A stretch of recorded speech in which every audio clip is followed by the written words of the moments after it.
All right, it is 4:05 p.m. Monday, March 2nd, and I'm calling to order this work session of the Fairbanks North Star Borough School District School Board. Board of Education, that's what I'm looking for. The Fairbanks North Star Borough Board of Education. All right, meeting's called to order. As we call the meeting to order, we would like to take this moment to respectfully acknowledge that we are residing on the traditional land of the Dene people. Our mission statement: as a community, we create supportive learning environments where all students thrive. Ms. Poland, will you please call the roll? Certainly. Miss Carol Hubbard? Here. Mr. Doran? Here. Miss Julian is excused. Miss Hewitt? Here. Mrs. Hull? Miss Maple? Here.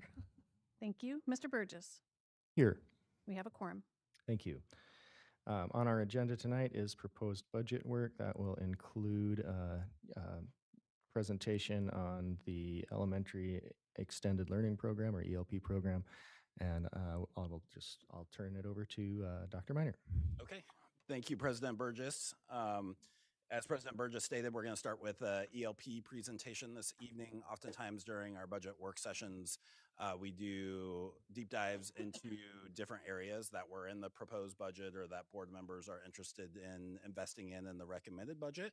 And so that's why ELP is before the board this evening, to hear a little bit more about ELP and where we're headed with it in terms of the additional investment I made in the proposed budget, and then the board considering whether or not they would like to support that recommendation or add to it or change around that allocation. And so I'm going to turn it over to Kate LaPlante, who will kick off the presentation and introduce who we have with us this evening. Thank you so much. Yes, it's exciting to be able to look at things and think about how could we build back programs that have diminished over time because we've had to make difficult cuts. And so I'm really excited for what we are able to share with you today about what we can be doing if we are rebuilding and in a little bit maybe even reimagining how we can access and support many, many students with ELP. So with us today, we have Kathleen Edwards, who's going to take the lead on this presentation. She is joined by Melissa Cantrell, one of our ELP teachers, and we've been consulting with principals. So we have Kelly Thruen, principal from Weller, and Becky Zavril, principal from Denali, and also Hillary Turner, representing the special education department, because up until the special education program has also been strongly involved in ELP. That, Kathleen.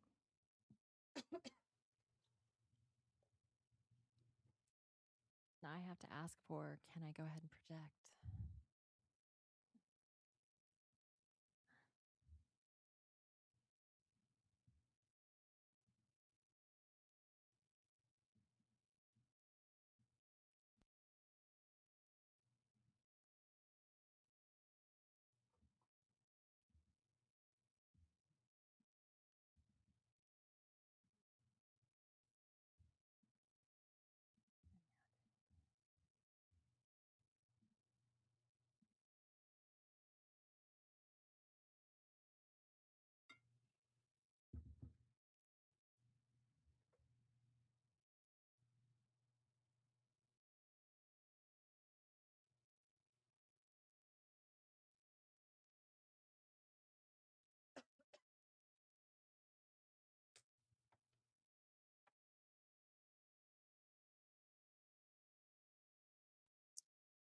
All right, so we are talking today about the Elementary Extended Learning Program, and this would be a reinvestment in expanding the program for grades 1 through 5 in our elementary schools. Now, there is specific Alaska statutes that are involved when we're talking about recognizing students with specific advancement talents in learning.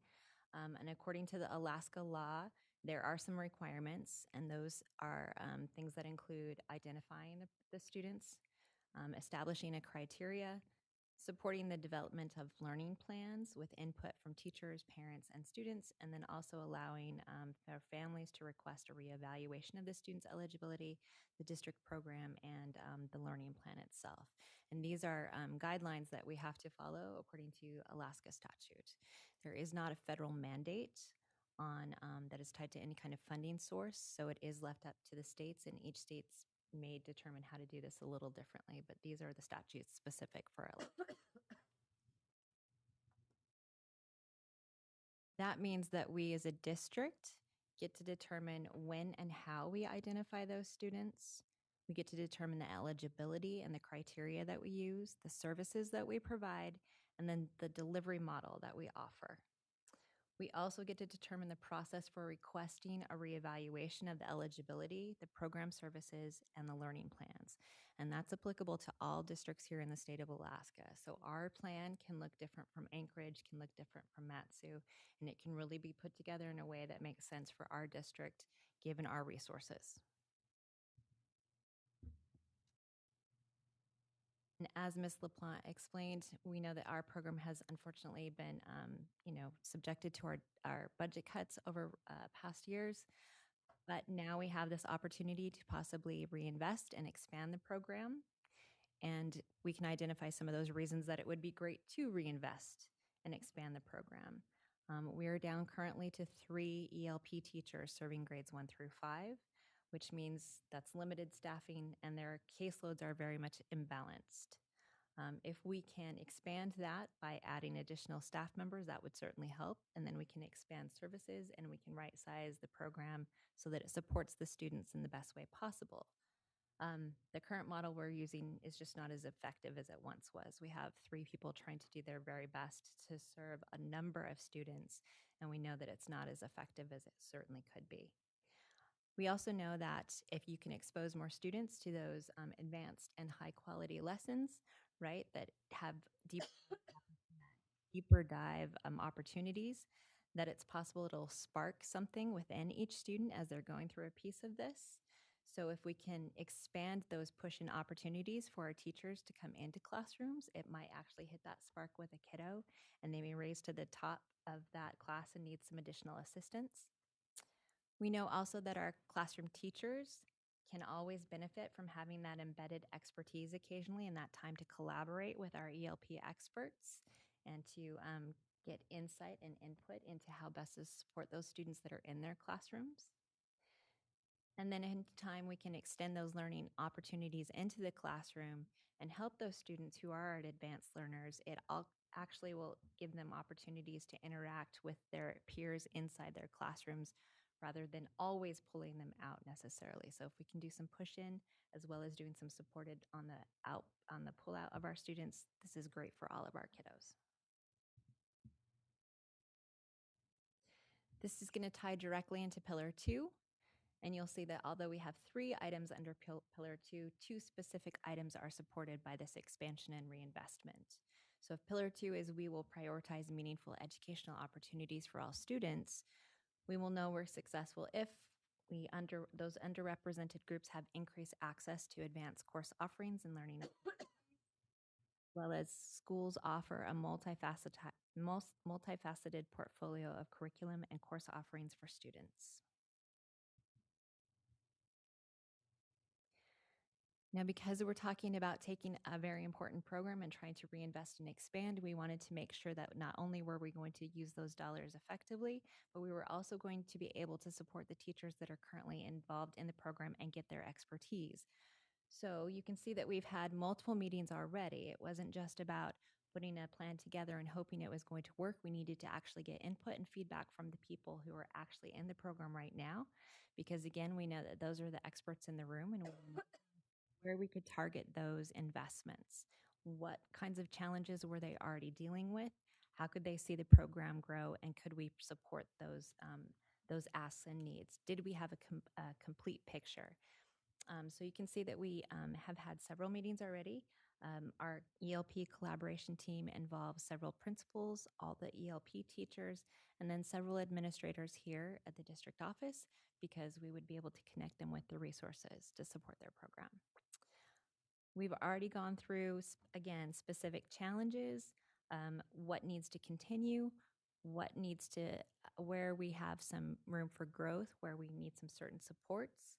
We've looked at auditing the assessment process and seeing if there are ways that we need to work on maybe streamlining the process to make it more digital and less paper pencil.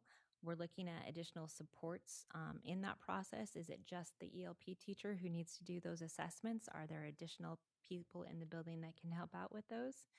And then at the same time, how effective is a push-in model versus a pull-out, and can we do some sort of a hybrid, right? We're really trying to speak to the purpose of the program and maintain that, but again, working within the resources that we have and making sure that our students are getting the best services and support as possible. You can see that we also have a meeting tomorrow. And we're going to be there, and we still have more meetings to come because we're still trying to get the best program together possible at this point. What we'd like to be focusing on so far for our reinvestment is expanding from 3 ELP teachers to 4 ELP coaches. Also expanding that program access for elementary students, again, working specifically with grades 1 through 5. Previously, we've really been trying to limit that. Well, they've had to limit it to grades 3 through 5 specifically due to reduced budgets. So we'd like to expand that back to 1 through 5. And then increasing opportunities for collaboration and co-teaching in elementary classrooms.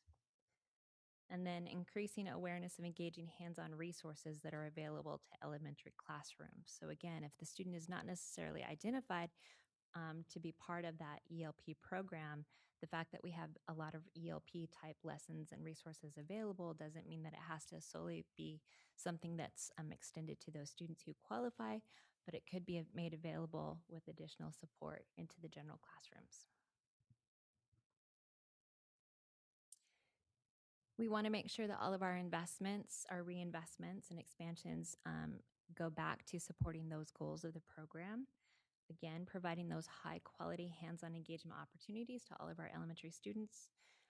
And by pushing into the classroom, it would boost awareness for the program overall. If we provide a push-in and pull-out service for our 3rd grade classroom, which is really where we do a lot of that assessment to determine whether or not the student will qualify for gifted and talented or ELP, it means that we can create this pathway. If we do a hybrid scenario where we push in at first, it allows for our ELP teachers or coaches in this case to have a better connection with the classroom and do observations with those students as they're working with their peers in the 3rd grade. It also allows them to kind of work with their teachers so that the teachers would have a good understanding and can kind of give them that insight into how that student interacts in their classrooms. Teachers might be able to kind of pick up on some of the different strategies that an ELP coach would be using during any kind of collaborative lessons they might work with that teacher on.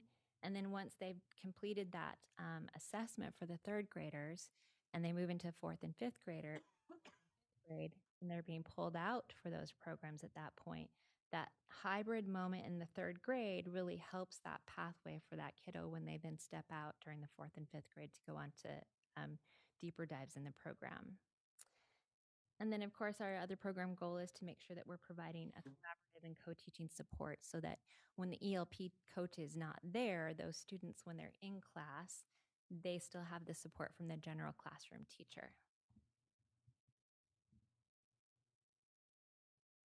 We would be shifting the ELP program from the special education department over to the teaching and learning department.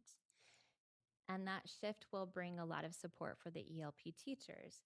They'll be joining an established instructional cohort, working together with other people in the department, like our instructional coaches, our instructional tech coaches. They'd have access to library media services and an abundance of instructional kits. They'd also have a place in the building where they can sit and plan together as a team, which is not something they've had in the past as they've been out at school sites. To leverage the library media services so we can actually manage their resources, track and assist them with tracking those resources. It also expands their access to a whole nother group of resources that they may be able to pull from. We can integrate that ELP expertise into our district-wide professional learning. So when we plan for district-wide days, the ELP coaches would absolutely have an opportunity to assist our instructional coaches and provide professional resources to our to our general classroom teachers during those district-wide days. We're looking forward to including their strategies in some of our resources as well so that we can support students across the district. And then by aligning the program under a teaching and learning coordinator, it unifies the support for the program and it gives them one point of contact within the district to help them obtain other resources, including opportunities for professional development on their own side.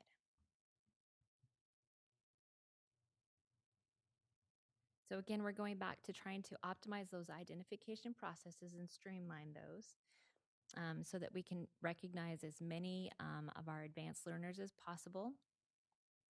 We can then match them with precise support that they need based on having the ELP team together. We'll be able to expand access to hands-on and high engagement resources for over 2,000 students in grades 1 through 3 by also creating opportunities for collaborative in-classroom supports. And then we'll continue to do that specialized pull-out service for those students who have been identified in the 3rd grade and going on to the 4th and 5th grade. They'll still be able to partner with their classroom teachers and also engage with the ELP expertise and resources.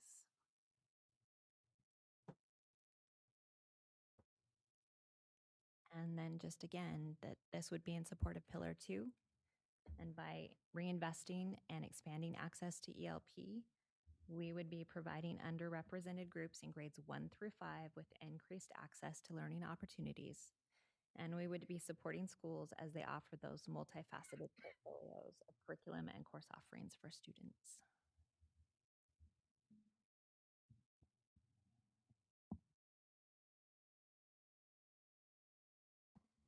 All right. Thank you, Ms. Edwards. Bring it back to the board for questions. Ms. Hull. Thank you. First, can we just talk about for a moment how students right now are being identified and then go over again what would change with the new program? So students are primarily identified by their academic assessments, and then we go on and we do a general assessment that looks at, it's a nonverbal assessment. And then depending on the scoring of that matrix, there may be additional assessments. I'm going to actually ask Melissa to give a quick rundown of this process. Oh. I don't know that the process is quick. We do a universal screening of all 3rd graders from a nonverbal cognitive test that kind of is a very important piece of the puzzle that we're continuing with. But at any point, so even if we have transfers in 4th grade, 5th grade, we do constant review primarily their MAP test scores and then consult with the classroom teachers as well for referrals and recommendations. Parents also have the opportunity to make recommendations to the program. Once students are referred for testing based on either an academic or cognitive criteria that we've screened, they go through a testing process and they have to qualify by showing exceptionalities in 2 of 3 domains. So we look at cognitive, academic achievement, and then creative thinking or outside the box thinking through various levels of assessment.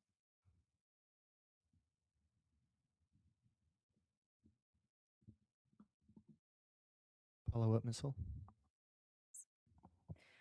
So you said that there's a universal screening, so that's not all students are tested, but all of their assessments are looked at. All 3rd graders are given a specific nonverbal cognitive test.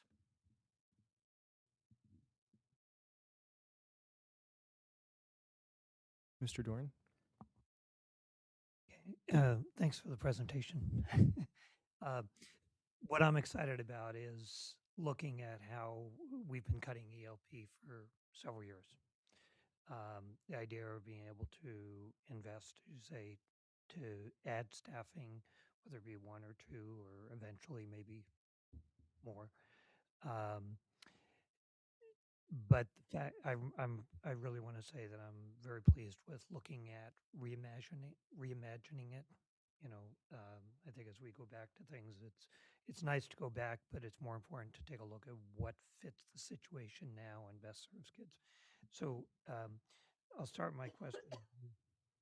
If you could give us an idea of what is the current school load and what under this model the school load is, and that might expand it, not just how many schools they respond, but how much time they're, because I know we're on a very short time frame that they are at in individual schools. So if you could do that little comparison. So I'm going to say, first of all, great question. And that's part of what we're still trying to come around to on the logistical side of things. Right now, the caseload is imbalanced for sure, right? I mean, aside from the fact that we're trying to focus on grades 3 through 5 right now, but we wanted to make sure we expanded and we went back to including intentionally grades 1 and 2. So right now, this plan of service is a 90-minute time period for those students that have been identified. And I keep looking over at Melissa, right, to verify. Um, but but I know that if you were to ask Melissa what her caseload number is, it's going to be different from what um, Kim's caseload number is and what Karen's caseload number is.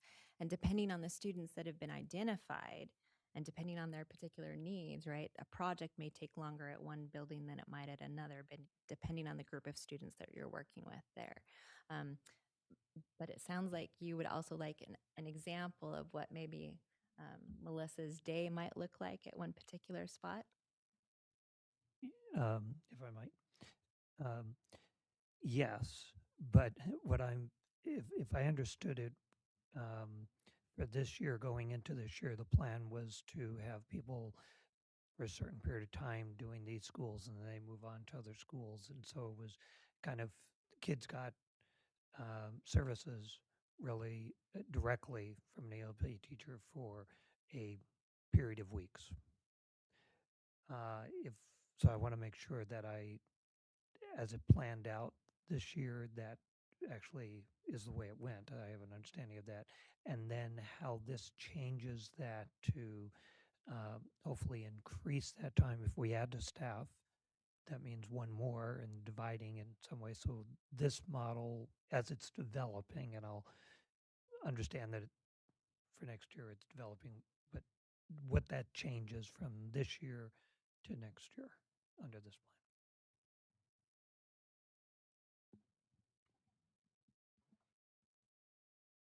So I think I'm new to the district this year, so I know that I don't have a strong history of the ELP program over time.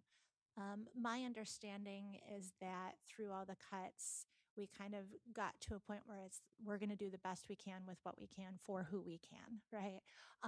And for me this year, that looks like spending 1 day a week at each of my 4 schools and maintaining testing, additional services, kind of missed days, makeup services on that extra day. I have the capacity to do that in a way that another ELP teacher can't create a schedule because not all their 4th and 5th grade have the same days and times available, right? So they might be bouncing to a number of sites within the same day. I think that we have all worked to try to get some face time as frequently as possible throughout each quarter. At one point in time, I think it was proposed that maybe a semester rotation or a quarterly rotation would be the most plausible for delivering high quality instruction and thematic units. But I think we've kind of circled back to, frequency and presence and relationships within the building are important. So, like I said, it's very different from building to building, just depending on caseloads, capacities, teacher schedules, start times, end times. Like I have on my side, on the North Pole side, like I can't, if I start my day at Eielson, for example, I have to end my day 2 hours early at North Pole because of the times varying at the different schools. So that does logistically, we all have just very different schedules that we kind of have to tackle. But I think that all of us are doing our best to provide the 3rd through 5th grade pull-out services with as much frequency as we can. And I would say going forward for next year, our plan is to really sit down and talk about, depending on the number of ELP coaches we would have, what does that look like? And are there some times we can identify on the calendar when there are specific tasks that need to happen? And then build backwards from there based on when the principals have put schedules together and when we can push in, right? Because that's the new aspect for next year, is to really kind of try to do some push in options into classrooms. So when can those happen, knowing that we will be still supporting those plans that we've put together for our 3rd and 4th grade students, which will be 4th and 5th grade students next year. So that's the part that I can't give you a solid answer on right now, but that's the part we're actually going to dive into tomorrow at our meeting. Could do just a brief follow-up and more to think about it. Maybe it's go into that conversation tomorrow. It sounds like basically each ELP this year has 4 schools to address, and then it's very variable doing the, and absolutely doing a tremendous job with in very limiting circumstances. But I'm interested in maybe by the end of this evening or your future planning feedback, with another person coming on, with reimagining the design of how we do it, or in what way are we increasing that service time to ELP students, and I will both those who have already become eligible and those whom we often miss, because we do know there are sometimes cultural things, there are experiential things that don't show up in the assessment, but ways of identifying and including those kids. And I would say that part of that push in option is really to try and get at that exact thing where we are trying to identify for those students who maybe didn't hit the assessment right on. And I would say there are times when we've also had students who maybe were invited to participate, right? Based on particular interest, but maybe it didn't pan out on the paper, right? If I may also, and Mr. Dorn, you would remember this, we also used to more regularly include 1st and 2nd graders in the PEP program, and that's been able to be done a little bit depending on the schedules that each ELP teacher has been able to do. So we have a lot of variability right now across the district about how our current 3 ELP teachers are able to figure things out and what they're able to build into their schedules. And we would like to, instead of having PEP happen where it currently sometimes is happening, we would like to access our 1st and 2nd graders more universally across the entire system, and sort of stabilize and normalize what's happening so that more things are guaranteed across the system and not like, well, over here we can do this and over there we can do that. And I really think that what Ms. Edwards was saying about if we have access to providing opportunities for our 1st and 2nd graders and our 3rd graders with the ELP coaches, and the classroom teachers are learning skills about how to expand their classroom lessons to reach all kids and to kind of have those extensions, we are going to be able to identify more students even in places where maybe they have been currently under-identified. And I think that's a huge opportunity for our district to meet more students' needs more consistently and identify more students for the services that they by rights should have access to. Thank you. Ms. Carol Hubbard, and then I have myself in the queue. Thanks for your presentation. I have similar questions about kind of the number of students. So do we know currently how many students are getting services that are in grades 4 and 5? I believe it's somewhere around 250 that have been specifically identified. That doesn't include those that we bring along as guests for things. Okay. So so I'm sorry, can I go ahead? Okay. So when we have 3 ELP teachers currently. So we have 3 teachers serving 250 students. Is that how that works? Across 4 schools each. With 4 schools each. Okay. And remember, they also then had to also complete the universal assessment for all students in grades 3 and 3rd grade. And then they also work with students who might transfer into the district as well. Okay. So then my question would be if we added one, well, we're not going to call them teachers anymore. So the proposal then that's before us is to take the teacher and completely revamp the teacher to a coach. So then we no longer have the 3 teachers, we have 4 coaches. And then those coaches would then work with all the teachers in the district that are 1 through 5, grade 1 through 5? So the term coach is a very broad umbrella. And the reason it would be transitioning from teacher to coach is to cover that push-in aspect and that ELP expertise that we would want to tap into for district-wide professional learning kinds of days. It's really about kind of raising to the level of being able to offer co-teaching and collaboration opportunities. It's still the three current teachers. We're hoping to add a 4th one at least, and then turning it into what's called a coach title, but it's title and a very broad umbrella for coach. Okay, so can I stop me if you want? Okay. So I just want to really make sure that I'm wrapping my head around this. So then the coaches would then coach all teachers in 1 through 5, but they would still pull out the 4 5s or 3 through 5s. So right now, the discussion that we've been having with our experts is that we would be doing push-in into grades 1 and 2 and 3. We'd also be doing pull-out for 4 and 5, and then we'd still be doing some pull-out after the identification process for our 3rd graders. Okay.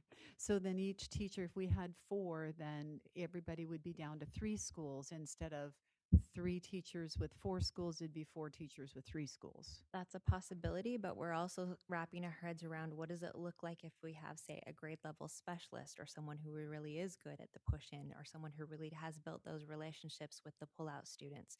So that's part of it that we're still looking at. And that's the logistical question that we all have. And so that's why we really have to get the principal brains in the room as well to kind of talk to us about what does the schedule look like and what can we accomplish with 3 or 4 or more. Okay. I guess my concern or just how much opportunity will each teacher have to work with the coach, or how much opportunity then would these coaches have to impact the classroom? If you're currently at 1 school a week, so a class schedule is 6 hours a day roughly. So, I mean, are we able to, how does that work? Well, and again, I would say that their main priority is working directly with students. The working with the teacher is oftentimes going to be at an invitation by the teacher, right, to sit down and collaborate on something, or maybe when you're not doing those learning plans with students, right, and you have a moment, offering up time as an ELP expert to come in and do a co-teach moment with a teacher. The push-in is really going to be focused on grades 1 and 2 with the beginning of 3rd. So, but the majority of their time is direct instruction with those students. And so would that be a scheduled, a regimented thing where we say, okay, every teacher will do, you're having Monday, you've got Tuesday, whatever it is, whatever their schedule is, but then it would be a regular thing. It's not just going to be a haphazard, like, well, when Mrs. Smith has time, she's going to do a push-in. No, Mrs. Thrun says you will do the push-in program on this whatever, right? I mean, is that kind of the way that looks? Because I know that teachers are already overwhelmed, right? I mean, they're trying to do the reading and the walk to read and the all this stuff. So they've got so much stuff on their plate and math. And so I'm just curious. Will it be kind of a more strict scheduled thing or? And again, I would say that's what we're still trying to hammer out right now. Thank you for answering all my questions. Ms. LaPont? Thank you so much. Ms. Carol Hubbard, I do think that there will be a schedule that's developed. And I think that you're right to be concerned about something that is like, okay, we offer this and some people really take advantage of it and other people don't. If that's left up to the teachers, then what ends up happening is, of course, some students get amazing access to it and some students don't get access to it. So I think we do want to take that concern into consideration and try to make sure that, I use the term guaranteed. I want there to be some guaranteed opportunities that are available across our system. I think that we have made incredible progress by saying, with the reading or other things, these things happen at all schools. Every student, whether they're at one school or another school, has some guaranteed opportunities, and we want that. I think it's important to understand that while we're expanding the job a little bit by calling it a coach to get at that co-teaching and to get that expertise available to all teachers, we are still keeping in the role of the teacher as part of that umbrella of the coach. They will still be ELP teachers as part of their role of ELP coach, going and continuing to provide those services directly to the third, fourth, and fifth grade students that are on their caseloads, depending on how those caseloads are divvied up, if it's by school or if it's by grade level or if it's by teams that go together to schools. So those are things that we're working with the principals and the ELP teachers currently to kind of design how that would be and really to try to optimize the opportunities for students as much as possible. So I think you and I had talked a little bit earlier about the fact that when we do give teachers more information about how to meet the kids that they have in their classroom, whether that's when teachers work with the special education resource teachers and about IEPs, they become more knowledgeable and skilled about reaching all their kids. When they work with migrant tutor or ELL tutors or multilanguage tutors, and the teachers learn some of those skills, then even when that migrant or that multilanguage tutor isn't there, they're still able to benefit the student because they have some of that information about how to expand their lessons for those students. And that's what we hope to also do for the ELP. Thank you.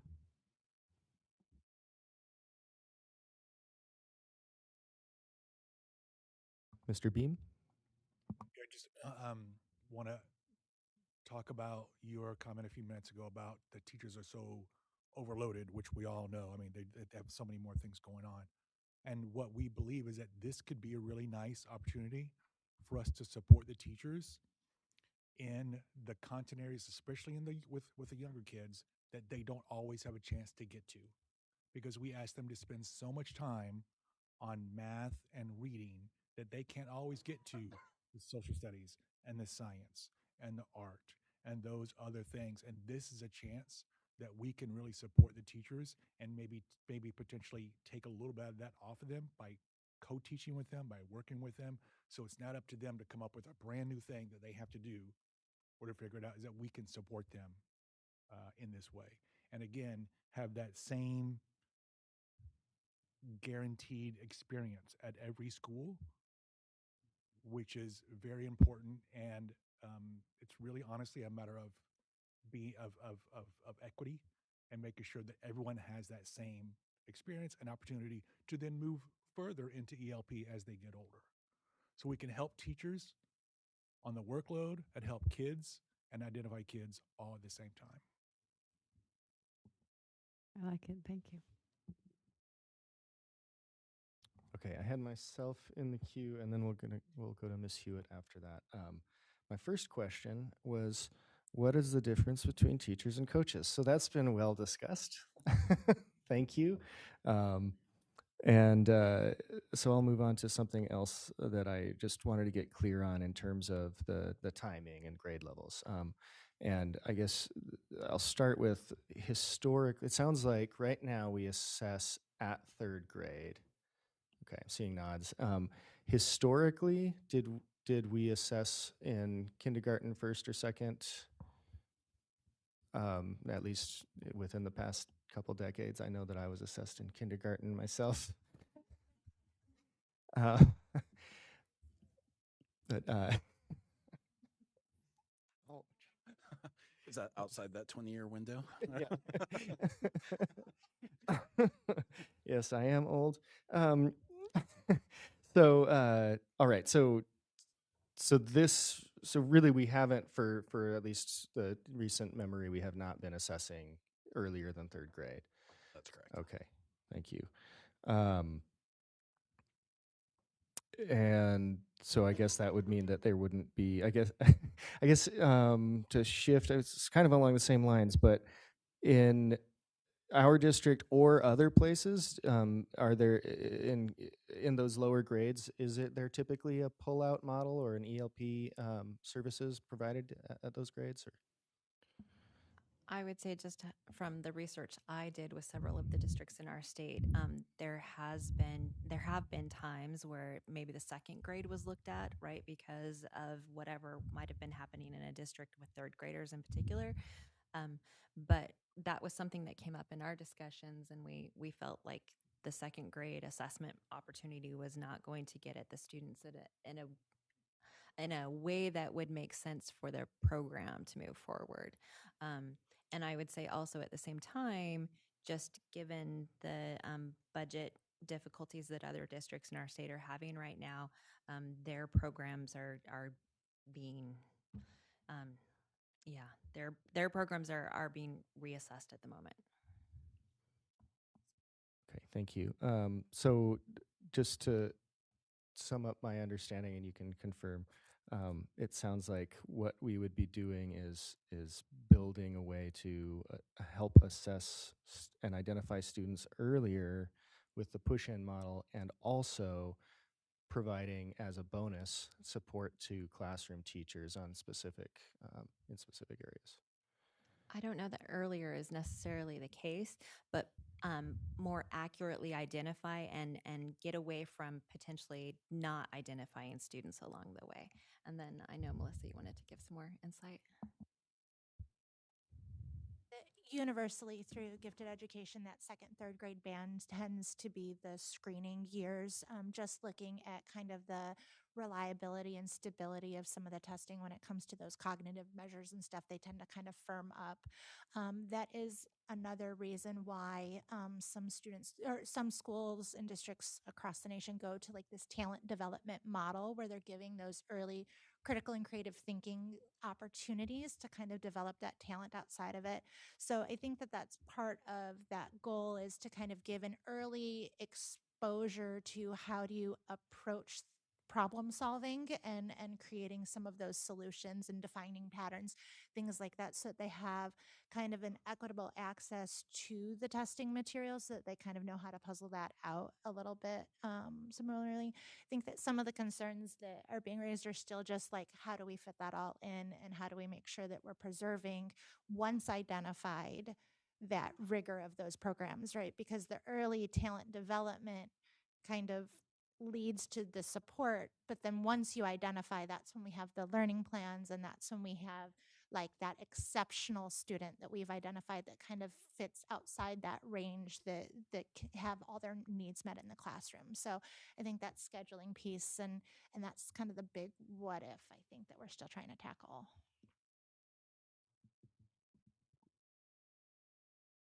Thank you. I might put myself back in the queue, but we will go to Ms. Hewitt.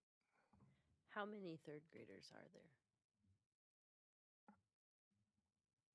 Rough number, district-wide, yeah. Just approximately year to year.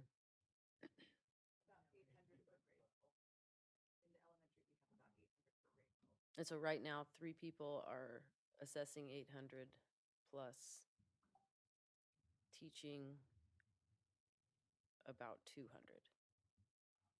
Okay.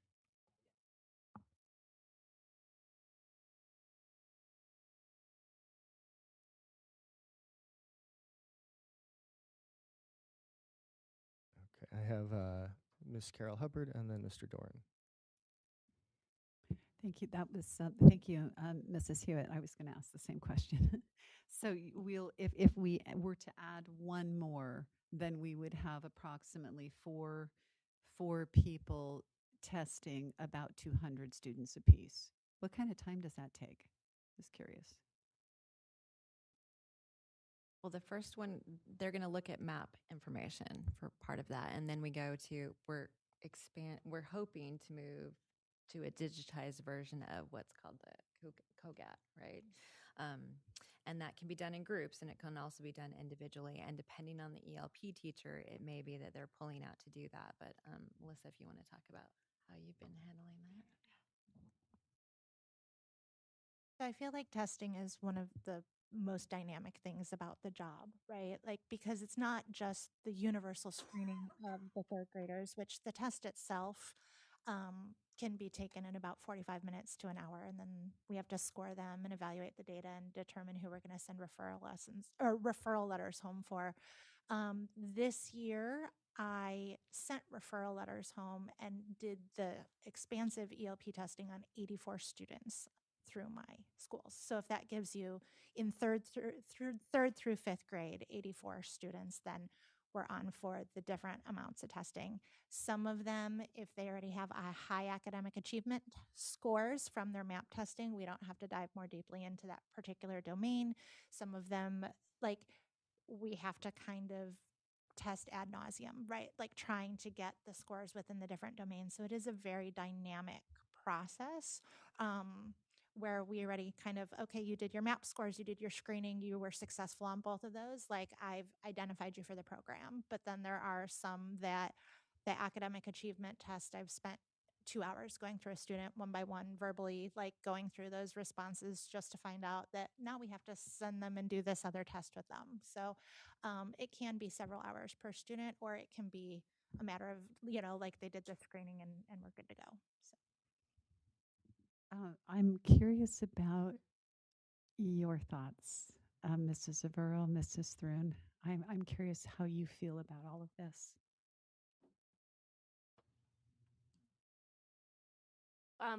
We've talked about it a little. I have many thoughts. Start at the beginning. I like to, when I'm thinking about this, for me, it was easy to akin it to back in the day when we had art specialists. So as a teacher, every quarter, an district art teacher would come to Denali, and they would sign up. They'd be at our whole school for a whole week, and each grade level got a spot. And when that specialist came in, they taught our kids an art lesson, and then I learned also from the art lesson. As a teacher, I became a better teacher because of them. And then those resources were downtown, and we could check them out through library and media services. So I see this great opportunity where people can come into the classrooms. There's a lot of teachers who are not comfortable with science, social studies, and art all the time.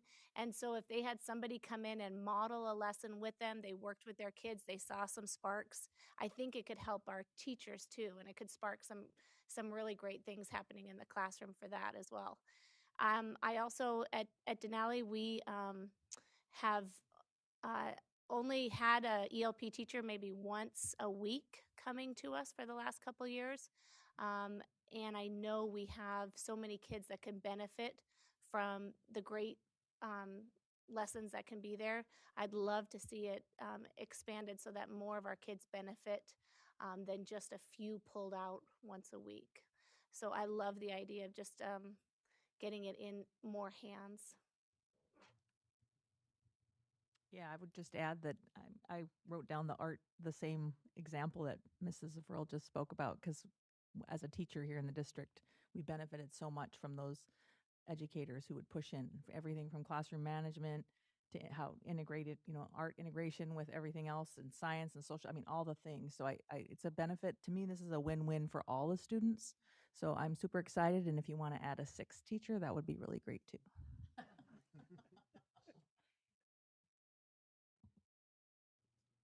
Mr. Beam? I would just like to kind of add in, I would like for you guys to kind of chime in since you're already talking. When this idea was presented by mostly Miss LaPlante, and I kind of chimed in a little bit, with the elementary principals the first time, they were very excited about the idea. And I would say unanimously, and that is not a word I use with elementary principals a lot, but unanimously, we're ready to do something different with the ELP program. And they like this idea. I mean, and that is 12, 13 principals who are looking at the same way, thinking the same thing about what this program could look like.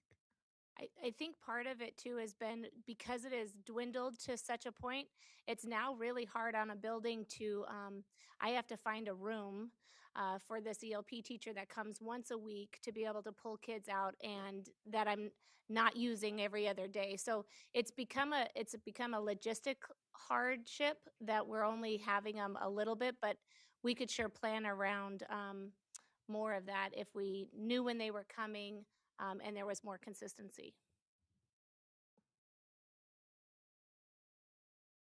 I would echo part of that in the sense that 14 years ago, Wood River had a full-time ELP teacher. They were there all day. So they were pulling kids, they were doing lessons. We had a system that allowed for that because we had the money to support a program like that. That has gone away completely, and now I have someone day and a half. So there has to be some type of change as we see our resources dwindle. And so to think of a new way to present these lessons to students in a way where we might also capture some students that may have missed those lessons completely. Shane used the term unanimous, and that's not always easy when I'm in the room. So, but I agree. Something needs to change, and I like the idea. And I also like that we are including our ELP teachers in the process. And we've come up with some, I think, really good ideas from their input as we went through this process as well.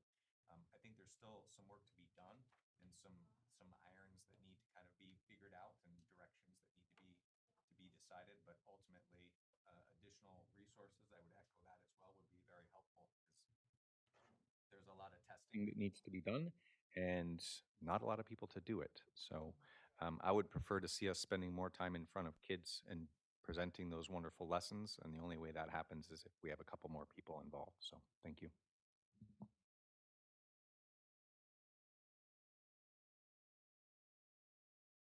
Follow up, Ms. Carol Hubbard? So dream big. How many? Like, what are you thinking?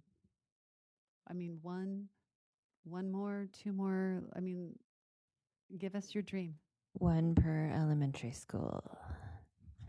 Is that too big? Sorry. You said dream big, so one per elementary school. Okay. Is that before or after PTR? Well, we hear principals say, like, we only get ELP 1 day a week. And I don't know that you're going to get it any more than 1 day a week, even if you add one more. Because not only are you adding one more teacher, but you're also trying to add quite a bit to our capacity. And I'm not sure that remains kind of my biggest concern is this proposal really still supporting the students it was intended to support, right? We are supposed to be here for exceptional students who have tested in and qualify for this. And if like those pull-out services are there for those students, this push-in stuff is kind of happening around that. But even if you bring in one more teacher, like I can maybe spend 2 days at one school, 2 days at another, pick up my third one on 1 day a week. Like you're really not talking about more than 1 to 2 days a week. And now if we rotate that, if we do half days, like if we do team days, like there's a couple of different models, but it still kind of begs the question of how much more is this really going to do, or where does that capacity really go? Because if we are still prioritizing the students this program is designed to serve, and we're still trying to get weekly pull-out services for our 4th and 5th graders, and we're also talking about a move to the district office, so that puts in some transportation kind of time, that puts in, like if you want us to do the ELP collaboration, that builds capacity, but that also removes us from the presence of students. So while there are some great things to this plan, there's a lot of logistically, I don't know that there's going to be a huge capacity gain from something like this with only one more teacher. And I would say that really that dream question you just asked about, this is the model we want to get to. we're in a building year, so any additional staff members we're able to add will help us get to that ultimate goal of push in and being able to serve students. I mean, so that's really the pie in the sky that we're looking for. Ms. LaPlante? Want to think about it this way, we have essentially 12 elementary schools to support. So if we had 6 teachers, they could each be supporting 2 schools, which makes things much more manageable. Follow-up?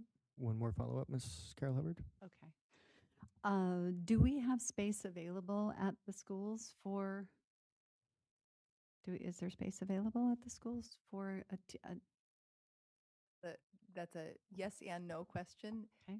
As Mr. Burrell indicated, it can be difficult to dedicate an entire room for somebody that's there just one day a week. So sometimes people do have to share. We have a lot of things happening at schools where there is having to be some sharing happening. The push-in model, that capacity would be very easy because they just are using the same space with the classroom teacher, with the students that are there. Some of the pullout can happen without a lot of extra space. What's tricky is when you want to do a large project, and the kids are building a spaceship out of cardboard, and then they want to come back to it 3 days later and add more, egg cartons to it. And, that's a hard thing to move around. And, your marble run, you don't want to build. There's a lot of things that if they have a space to set it up, they can do things that are a little bit larger projects and things like that. Some schools are going to have more space for that than other schools, and that's just something that we're going to have to work out as we go. And my final follow-up would be if we added more ELP, would they be able to double, or would they be would that be helpful for them to be able to double as other positions that might be in? Could they be flexible with that? Kind of expanding on your question, if I were an ELP teacher for parts of my time, could I also be a math tutor or a math teacher? Maybe, or a behavior specialist or something like that, or? I think there might be possibilities of things that we could do in that way. I think, I don't know. That's a new question. Okay, thanks. Okay, I have Mr. Doran and then Ms. Hull.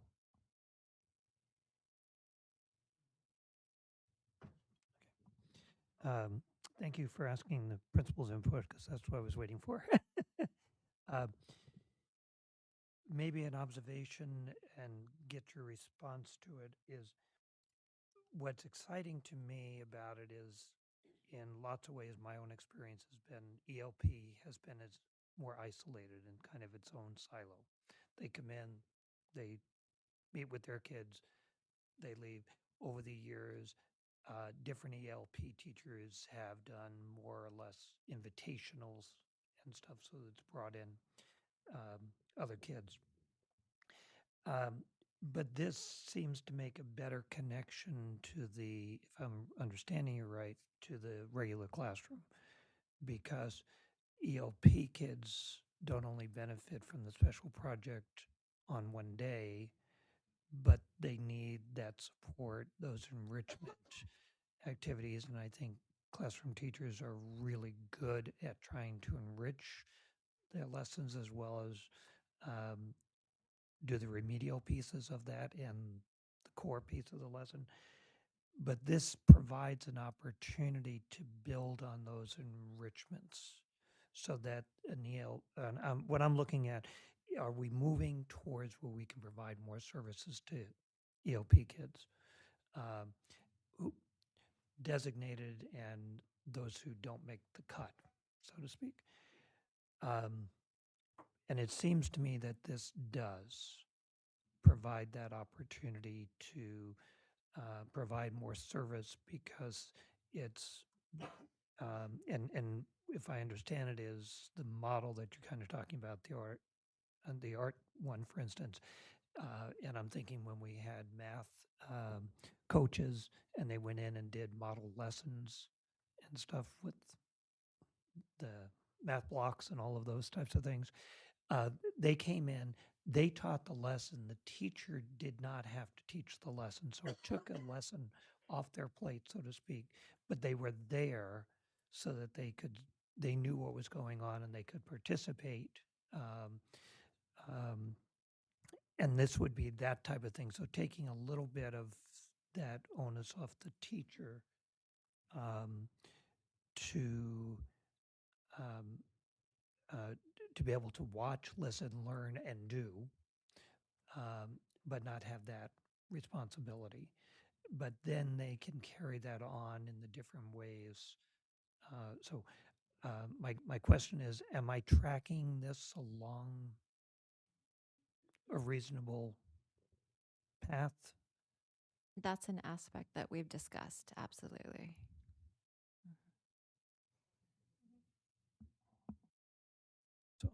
So for those who might be listening, just there are lots of nods of yes from principals, assistant superintendent.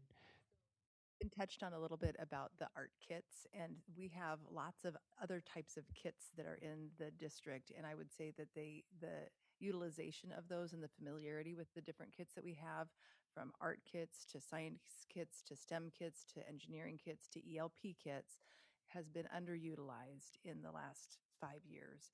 And one of the reasons it's been underutilized is that the teachers, it really helps to have those things modeled and to see those in front of you to feel more comfortable with them. But if we could increase the use of those kits that already exist, and I think Ms. Edwards could really speak to this in great detail, if we can expand the use of those kits, we can, exactly what you're talking about, get more teachers in the classrooms accessing these really dynamic, hands-on, engaging, problem-solving, thinking, or artistic kits that are available. We don't have to recreate them. We own them, but they're not being utilized as much as they could be. And this is an opportunity to really infuse them into all of our elementary schools and give exposure. And we also know from lots of research that shows that there's an exposure gap. And when students have been given exposure, especially in the primary area, ages, that changes their trajectory because they have exposure to the vocabulary around science. They have exposure to the vocabulary around art and math and engaging in conversations. And through that exposure, that increases their ability to, maybe when they are tested in third grade, qualify for that ELP service. Could do a follow-up. Follow up, Mr. Dorn. Okay. A two-part follow-up. One is you mentioned earlier about like building spaceships, and you want to add on to it. Under the current approach, the ELP2 would do that, and then maybe a week later is when you'd get back to it, and the kids have to wait. Whereas under this approach, they might start that in a classroom, and the teacher could continue it the next day immediately, and it's so they're getting some sense of completion with it. The other is, and maybe an understanding of ELP, as you were talking, the chicken egg question. You know, we identify someone to be identified to do a test, but do you, by giving the exposure, do you raise that sense of I'm trying to avoid a certain term, but you know, we talked about creativity or innovation or looking at things from a different lens.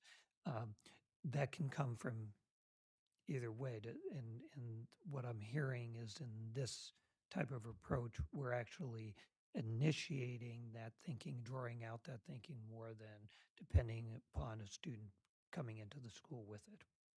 Does that make sense? And So I continue to use the word spark in the sense that if I see it, oh, I didn't know this is something we could have happen in our classroom, right? Just that tiny little bit of an introduction sparks something with a student for sure. Yeah, and I think again, it's that part of the students when they are referred to the program, it's because the teacher has seen something in the classroom, right, that has led them to believe that, oh, maybe we need to look at this particular student because I'm seeing something that maybe didn't come across in that universal screener, or make sure this student gets talked to, kind of thing. So we're trying to initiate sparks and catch all the sparks. That's what I would say. Right. So it is 5:09 p.m. and we do have plenty of budget stuff to talk about. So I did want to suggest that we try to wrap this up within the next 5 to 10 minutes on the ELP subject, so that we can move on. And I have Miss Hull in the queue. Then we'll go back to Mr. Dorn. Okay, so I want to make sure that I'm understanding this right. So right now, our kids, their experience in elementary school is that they experience ELP if they qualify in third, fourth, and fifth grade in a pull-out model. This change, our kids would experience first and second grade with a push-in, third grade with a hybrid, and fourth and fifth grade with a pull-out. So that would mean in fourth and fifth grade that there's no more of a push-in; it is solely a pull-out. Yes, in the sense that we'll honor the learning plans that have been put in place. I, however, would not turn down a teacher who said, oh, I could really use some additional collaboration time with that ELP because I've got these kiddos in my class. So again, this is part of what we're talking about, but the idea that a teacher in grades 1 through 5 can work with our ELP coach to say, I've got this lesson coming up. What are your tips for supporting the students that I know you're pulling out in my fourth grade? So really the biggest difference is the job description for our ELP teachers who will be ELP coaches, and that's the real shift. I mean, from a student perspective, they're still going to get what they're getting right now, third, fourth, and fifth. They'll still be getting it in third, fourth, and fifth with the addition of first and second. But it's a big job shift for our ELP's teachers right now. By shifting from teacher to coach in the title, I think it is an advertisement to classroom teachers that they can draw upon their expertise. And my other question is, we used to have ELP in middle school. What would it take to get ELP back in middle school?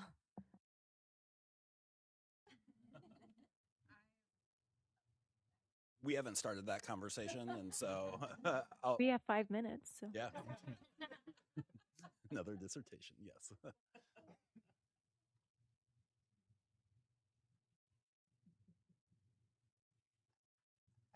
I will say that in the middle schools, kids have opportunity to select a lot of their additional classes, and that is one of the places where ELP students can meet some of those needs, is by being able to choose the classes that they want. If they're particularly interested in art, they can take more.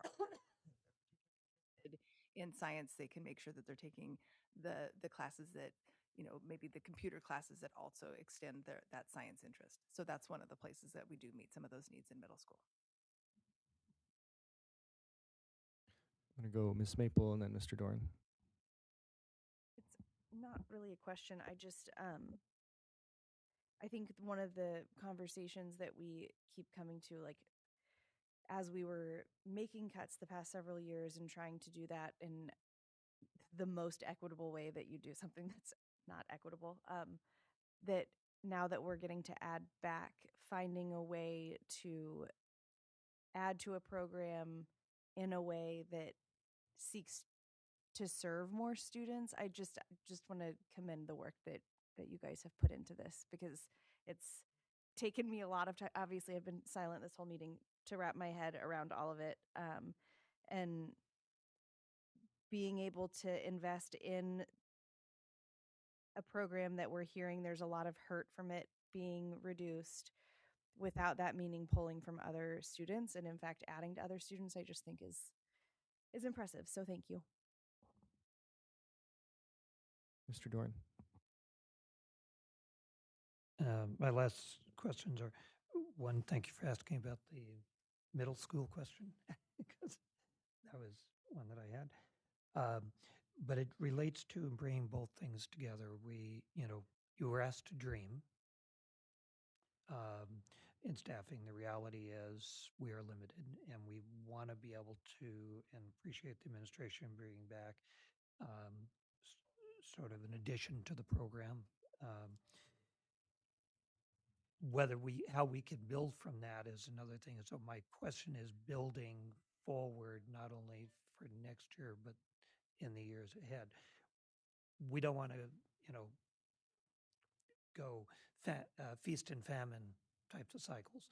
It's better to go in small steps as you're reimagining this. And I really, really like the innovation that's going into our conversations, not only in this area but others. But setting that base, does this set that base for building incrementally as, and it might be we can add one this year and we can't for a couple of years, but then we could add or something. But, in terms of that, so my question is building that base, and then I have one final question after that. So I would say yes, we want to absolutely build that base, and that's a big reason why we've added that push-in aspect to make sure that those students who, get that exposure, right, and our teachers are able to support students who have been identified in the classroom. So that is the foundation that we're looking to add right there. And I think yes, the idea that we can then look at this first year is going to be messy with the logistics, right? But then once we have already given ourselves that permission to put it on paper and then really focus in on those pieces that we have to do and the pieces that we know we need to build moving forward, I think this is a great starting point for sure. And we would never turn down additional people next year or the year after. I mean, no. And if I'm sorry, 1.5 questions. One is against, I think, particularly to principals, this, and I know it's a developing model, an approach. How does that work with the literacy groups that you've all had to put into place and have working in schools complementary to that, or how does that fit?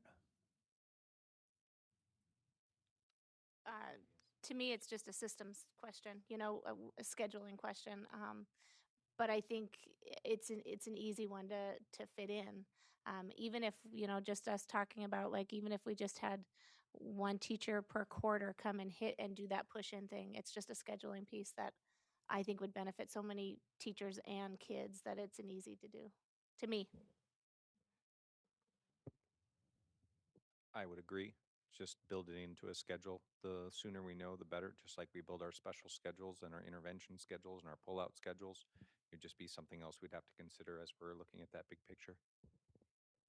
And the plus to that, though, is it's push-in. So we're not pulling. I mean, that's the one thing you'll hear back over and over from teachers is I have very limited time with my entire class. Don't keep pulling them out. So if we were to say someone's coming into your room, you get to do this cool lesson with them this week, they would be rejoicing. Thanks. And my last question then is, and this is more of a management position, so I don't want to decide, it's not what we do, but the shift from SPED to teaching and learning, in lots of ways, I see it as, yes, I can understand it's more of a teaching and learning umbrella than really a SPED umbrella, though that's where it's been housed. But when you listed the benefits, there are those things the ELP teachers already have access to. They have access to those kids. They are part of professional development. I'm just curious the rationale, the broader rationale to go out of SPED to, and I know the state doesn't look at it as SPED, it's separate, into TNL. Is there anything you should be aware of there?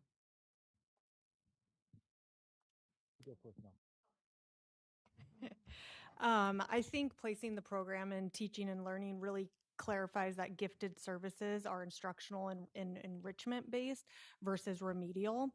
So that's one thing. It reduces some confusion around, special education looks at compliance, IEP related deadlines and tasks. It aligns with that philosophy that gifted learners need appropriately challenging instruction, not remedial instruction. And something that you mentioned about services being siloed right now with ELP, gifted education in this transition really becomes part of how we teach, not a siloed separate service. What else? Stronger alignment with district curriculum and standards and instructional frameworks, easier integration of those gifted strategies like acceleration, depth, complexity, inquiry-based learning. And then I probably can say more, but go ahead, Jane. That was outstanding. That's much more concrete than the one that I wanted to say. That was an excellent list. Thank you very much. I would say when you brought up the silo, and maybe it was Mr. Doran who talked about silos, is not only has ELP kind of been in a silo, but the ELP teachers have been in their own little silos. We would work hard to make that like a real, a team, bring them together, have them work together, and not only have them work together, but have them work with the coaches that we have and within our department. I will tell you, I love my department. It's full of amazing people, and I would love to have more amazing people coming in and working together and just build together things, because that's what we've been doing the last few years, is this sitting down and having time, because gosh, teachers just don't have time to sit down and talk and think about things. And our group is very fortunate enough to be able to sit and have those conversations, and bringing in the ELP teachers with teacher and learning just would solidify that whole department and make us stronger and make them stronger at the same time. And that would benefit all of our teachers and all of our kids also. It would help to cross-pollination with our instructional coaches if they're having those conversations with our ELP coaches about how they work strategies together to support teachers and students in classes. The instructional coaches would be able to pick up some of those strategies and run when they talk to the teachers as well. Thank you for those. That helps in terms of getting a better and more current context of, you mentioned gifted and talented to extended learning programs to, it's taken many iterations, but this brings it up more to a current status. Thank you. Okay, we're going to go to Ms. Hull, and then I'm going to ask for that to be our final question. So, then we'll take a 5-minute break and get back in to talk about budget. Ms. Hull. I wanted to thank you for coming and presenting. I wanted to thank you for also bringing in the point that we're here to make sure that the students that this was designed to serve get the services that they need to thrive. So thank you for making sure that that was mentioned in this meeting. And then just a procedural question. Is this something the board votes on, or is this administrative and this was just a informative presentation? It was just an informative presentation, but I did want the board to be aware of the direction we were headed, and if the board wanted to make an initial or an additional investment in ELP, what it would be going towards. Because I know there were a lot of questions in terms of, if we do want to add additional staff, what would this look like? And so that's where the board would come in, is a decision about the number of staff potentially added to ELP. Okay, thank you. Board, if you do have additional questions or come up with them later, I would encourage you to email those to administration. Feel free to copy me. And with that, let's take a 5-minute break, and we will be back here at 5:28.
All right, a little longer break than intended, but it is 5:34 p.m. and I'm calling this work session of the Fairbanks North Star Borough Board of Education back to session, back to order. Sorry, and we'll continue on with budget work. Dr. Miner. All right, I'll actually turn it right over to Mr. DeGraw, who will start going over some of the additions that we've talked about to the proposed budget and what's in the proposed budget. So he'll go over balancing act for us, and then we'll open up the floor for conversations. Thank you. We will go ahead and jump into balancing act, and just wanted to do a quick run through with board members, go through both revenue scenarios and then expenditure scenarios. Just go through those different areas one by one and make sure everybody has a good baseline and foundation of understanding so that you can run different scenarios, have dialogues, and look at different options as we move from proposed budget towards the recommended budget. So we're going to project that. Ms. Nielsen's going to project that onto the screen. She's going to drive on the screen while I provide the narrative of the different sections of Balancing Act. So we'll start on the left side on the revenue side. It begins with local revenue at the very top. And where there's different radio buttons, our default for the proposed budget will be selected. So we're selecting a status quo local contribution of $62.8 million. And then as you can see, there's other different possible scenarios, both lower than the 62.8 status quo and then one higher than, and specific amounts for those different options. So right now, status quo $62.8 million is in the proposed budget. Moving to state revenue, there's not really a lot to select here. There is one other possibility aside from the 6,660 per BSA. And I did that more, not necessarily because we anticipate an increase, but just to show the board what $100 in BSA equates to for the school district. So a little more than $2 million there would be 100 BSA. And then again, proposed budget status quo is the 6,660 BSA currently. Mr. Dorn? If I might, for clarification. So even if, let's say, we got a one-time revenue from the state, that was the equivalent of $100 BSA, because it's distributed the same way. Is that correct? Yeah, so yes, generally speaking, it's not actually distributed the same way, but it's pretty close. Okay. So that would be in the ballpark of a one-time distribution. Yeah. Okay, great, thanks. All right. So then jumping from state to federal revenue, there's no scenario to make adjustments there. We have the status quo $15.8 million that's represented in the proposed budget. And then the last section is other revenue, and in this instance, it's fund balance utilization. So the current proposed budget is utilizing $2.3 million. There is the option with the red minus button and the green plus button to change those amounts, either higher or lower. So you can lower it all the way down to $175,000 of fund balance use, and you can also increase it up to a maximum of $4 million in fund balance utilization. And it's right around $400,000 each click of the button, one way or another. Moving to the expenditure side, we will start on the right side. We'll go start at elementary schools at the top. The first item there is PTR, the PTR adjustment. So we've reduced the PTR from 26 down to 23. That's represented with the button selected. And you also have scenarios to continue lowering beyond 23, as well as not lowering as much or status quo. And just make note the numbers next to each scenario, it's a little bit flip-flopped. If you select the PTR at 24, it's not it actually creates a surplus on the top line. So a little bit flip-flop there, but just want to make sure everybody understands that. And you'll also notice I have conversations with board members often, and there's often questions, how much does it cost to go from here to here? You'll notice it's not linear in nature. It's not just a simple exact amount for each number we move to, whether it's higher or lower. It's very specific to whether it's 25 to 24 or 24 to 23 and so on. Moving down the list, we have the ELP section that we've just covered. So we have a number of different possible staffing levels that you can select. One is currently selected, which is what is represented in the proposed budget. One additional beyond the three. Moving on to instrumental music in elementary schools. So the status quo of our proposed budget is restoring 8 FTE. And then you have options to reduce that either down to 4 or 2, or to reduce all of them. And so there shows the total cost. If we were to reduce all of them, it would be a savings of $980,000. So that represents the total cost of that add to the budget. Continuing on, Barnett staffing. So in our proposed budget, we're proposing a restoration of 1 magnet exploratory teacher, just for, and there's the additional possibility of another 1 or 1.5, or just the half beyond that. I think that was put in based on the reduction of the 2.5 in the current budget. Just for context, I would inform board members, because of PTR reductions, they're receiving 3 additional FTE elementary school teachers. So that might play into your decision making on Barnett. Continuing on, Salcha Elementary staffing. So restoring staff to Salcha in the reduced model. There's a variety of different positions there to consider. One new consideration there is the second item down, a middle school teacher. There's been questions about, could that be a K-8 model? And the answer is yes.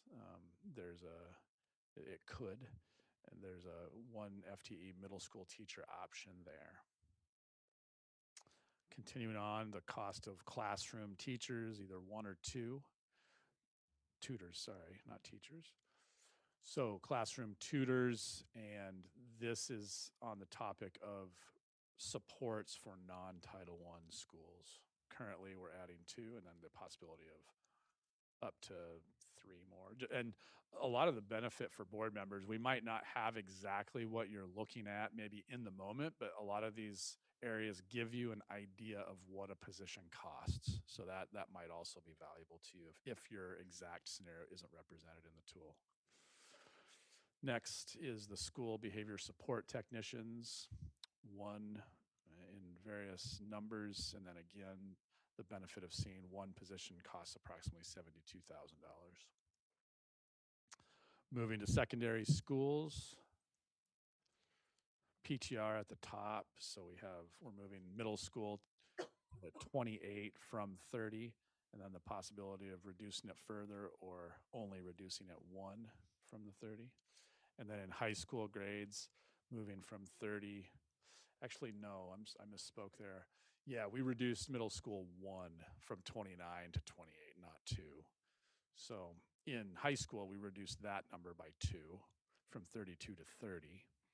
So several different scenarios there on high school PTR.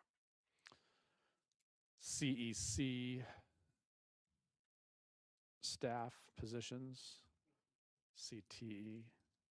I said CEC, too many acronyms. CTE staffing, the possibility of Hutch.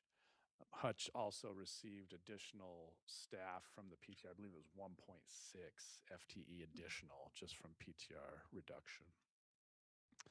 High school counselors, so the possibility of adding counselors back at mostly high schools. The very last one is the possibility of a half at Randy Smith Middle School.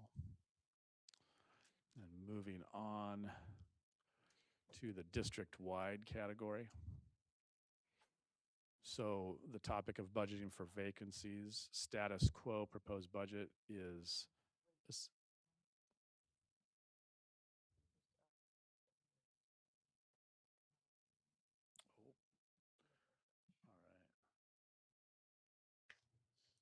sounds like we added some, I have not refreshed my, we have a last minute ad, secondary music options. So yeah, multiple different staffing possibilities for secondary music. Now jumping to district-wide. So budgeting for vacancies, currently we're assuming a $1.4 million savings from vacancies. That's a 0.85% rate, and then options for other levels. Regular instruction supplies. So we've currently increased supply budgets by 25% district-wide, and then we have the possibility of increasing that restoration to 50% of all supply budgets. And then adding in the registered apprentice program as well at different levels. And then next, after that, we have some potential for additional ADC positions. Specifically one human resources position dedicated to onboarding, and then a possible communications specialist. And then we've had some questions on adding in potential costs related to negotiations. Here, we're currently in the proposed budget. We had not started the process, so we were not going to include any dollars there for that. We've now started the process, and the option to select is considering a portion of what the district has offered. So $1.6 million in additional salaries. This does not include items that the district has proposed in the area of health costs, which falls outside of the general fund, so it would not be appropriate to include that here, as it's not a cost directly to the general fund. So all in all, the district has offered around a $2.5 million package for next year for FEA. So, and then continuing on to, I'm just making sure there's not other ads last second. In the transportation subsidy area, proposed budget is a $1.2 million subsidy, and then the option to reduce that. And that is the end of the possible scenarios for balancing act. And I'll turn the time back over to Dr. Meinert and President Burgess. Can I make one comment? Dr. Meinert. All right. We did add the secondary music teachers to balancing act as we've had continued conversations about restoring music and what that looks like. We're starting to refine our plan, and it would not be my recommendation to add 8 FTE back to elementary music. I think we're around the 4 to 6 FTE at elementary, and then use the additional FTE at middle and high schools to shore up those programs. And that's based on feedback from music teachers, both at the elementary and middle school level, realizing that our secondary schools could use some additional support. And then at the elementary level, kind of as we talked about ELP, reducing the amount of pull-out time for students for music. And so thinking about music being a replacement for some of the general music that we have. And so that limits the amount of time that students are actually pulled out of class. So just wanted board members to be aware of a little bit of the shifting perspectives and the FTE allocation for music, but still very supportive of adding additional FTE to support our fine arts.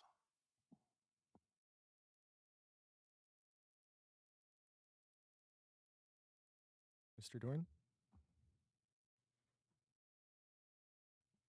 So in terms of that one, when we look at the balancing act, you're changing the proposed budget for elementary instrumental. Yes. But I'm just trying to see the proposed. The proposed budget will Where does that show. show? So on the balance act right now, it shows the proposed, right? Correct. And so we would have to reduce that. But your recommendation has changed. It is for the placement of the FTE, but not the overall FTE. And so, as we work through recommended budget and approved budget, it'd probably be appropriate to allocate the FTE where they're at. If we don't want to confuse things, then you could leave the 8 FTE where it's at, and it won't change That'll be the same. the balancing act. All right. Yeah, I've have hands from everyone. So so we're gonna go Miss Maple, then Miss Carol Hubbard, and we'll just go down the line. I sorry. Thank you for the music, for what you just clarified. Why we see the secondary music teachers in there, and what your actual recommendation is now. And I just want to acknowledge that I see a lot of feedback that we get expressing kind of an assumption that we're not listening to teachers. And I know that that's a valid feeling to have, and that there are some situations where needs and requests go unheard. Of course, it's a large system, but just kind of watching from the outside and the inside for this particular conversation, I got to watch, I don't know, firsthand as input was received, evaluated, and then a recommendation was changed. And I just want to acknowledge that, because I think it's something, that as these things are happening on the inside, your recommendation changed, and there's not everybody's not privy to, well, an email came in and then this conversation was had with this group of teachers to try to evaluate what's the best use of funds. And so I got to witness that on this specific topic, and I appreciate it and just want to acknowledge it. And I had a question about another reinvestment that is not in here, that we got an email about after this surely was built out. And it's about this adding another teacher to CEC, which was cut when we had programmatic changes maybe 2 years ago. And there was a request to add that back as their enrollment continues to increase. Could you direct me to a comparable position in here that I could click to have that amount of money added back? Would it be one of the 122? Correct. Thank you. And I'm hearing you would like that added to our tool to further consider? I would. Okay, perfect. Miss Carol Hubbard. Thanks. I agree with the adding of that position that Ms. Maple just talked about. And I wanted to ask a couple of questions. So per what I saw in the Alaska law, the PTR for K through 3 says 23, which I put a check mark on because that is the proposed budget, which is 23. And then of high school 9 to 12 grade would be 30, which I put the check mark on because we're proposing 30. But the middle school we are proposing 28, and I thought Alaska law said 26. I don't think so. It's my understanding that Alaska law says secondary schools from either 612 or 712, and that's at 30. And so our middle school PTR would still be under kind of that target benchmark that the state would like us to be at. Okay, because I guess I just Googled it. So maybe Google's wrong, but it does say grades 4 through 12, 28 students. So that's definitely incorrect. It's old. Okay. So grades 4 through 12 would then be 20. What's the level would be 30? Yes. And so we're below it by 2 then, if we're proposing 28. Yes. Cool. Okay. And then can I ask one more question? Go ahead, Ms. Carol Hubbard. I wanted to ask Mr. DeGraw if we know the average percentage of vacancies for 24-25 and or 25-26. So we don't have that information at this time. We're working to get information right now, current vacancy information, and then it's an extremely difficult number to corral. We're gonna set up regular intervals where we're gonna collect the information, convert it to a percentage to try to get some information we can work with. Thank you. Ms. Hewitt. When is the last time the supply budget was increased? I'm not sure. I know it's been decreasing since the time I've been in the district, and this is my almost 7th year. Not in the foreseeable past? Correct. It's just been continually declining, which if you've been in schools and you've talked to principals and teachers, that is one of the areas that they've felt the crunch. I mean, this is basic supplies for our students and teachers to use. And so it doesn't look like a large investment in terms of the dollar amount, but it's one of those areas that I feel like has a large impact in our schools. Thank you for addressing that. That's what I was kind of getting at. Mm-hmm. Can I? So just to elaborate on that and maybe provide some more specifics too, like one of the things that when I was out visiting schools at the beginning of the first semester this year, our high school art programs were really suffering, and we're wondering if they would even have to potentially cut classes if they could not increase supply budgets, classes like ceramics and things that are very popular. So it is, we made those cuts a couple years ago on the supply budget,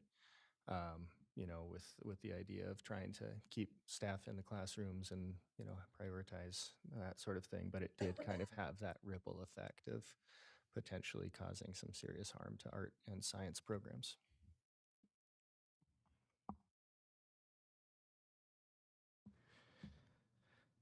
Ms. Hull. Thank you. I am curious about our vacancy rate.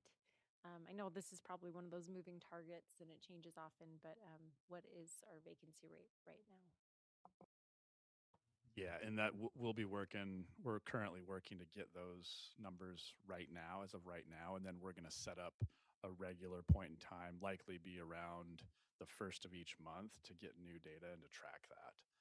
It's a difficult number to track as it changes almost on a daily basis, and so we can't do that. We can't track it on a daily basis, but what we can either, every other week or once a month track it, and we should be able to get some information, some rough information for the board to work with, so they can set that number in the budget as they see fit. So as you guys.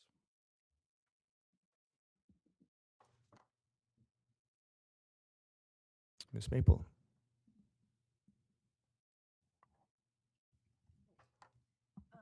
I wanted to ask about SALTSHA.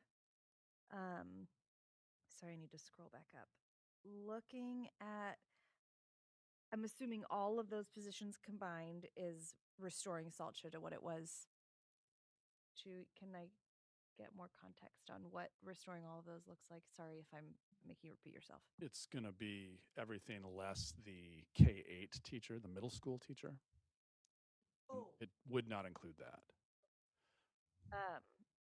And just asking from the administration's expertise, it's not in the recommended budget, but if we were going to go down this path, is there a recommendation regarding like all or nothing, or is there a middle of the road? Can we hear does that make sense? Like it does. Okay. I think it's like a lot of things that we're going to discuss, and I'm glad Mr. Dorn spoke to it a little bit earlier this evening in terms of a lot of these proposals are a step forward, And so I think Salcha is a great example of that. Any additional staff member you add to that school will be a help to those students and those communities. If you're asking me, should we swing all the way over to a K-8 model, that would not be my recommendation because it is a concern of mine in terms of sustainability for our district. But I think as you're looking at different investments, inching your way there, and anything that you add out there will definitely benefit students and staff and families.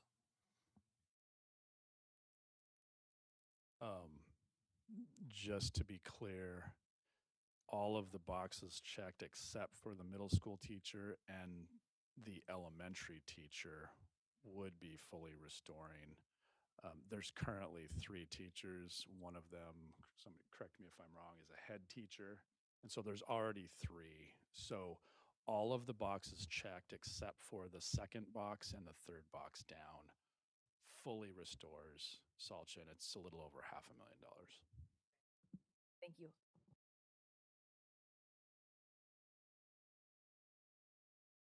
I have myself in the queue, and it's along those same lines. So I'll just jump in because I do have the question, and I'm just to be clear, I'm not really thinking going K-8 with Salcha, but I am curious if we have a ballpark number of how many middle schoolers would be served out there or would enroll if we were to do that.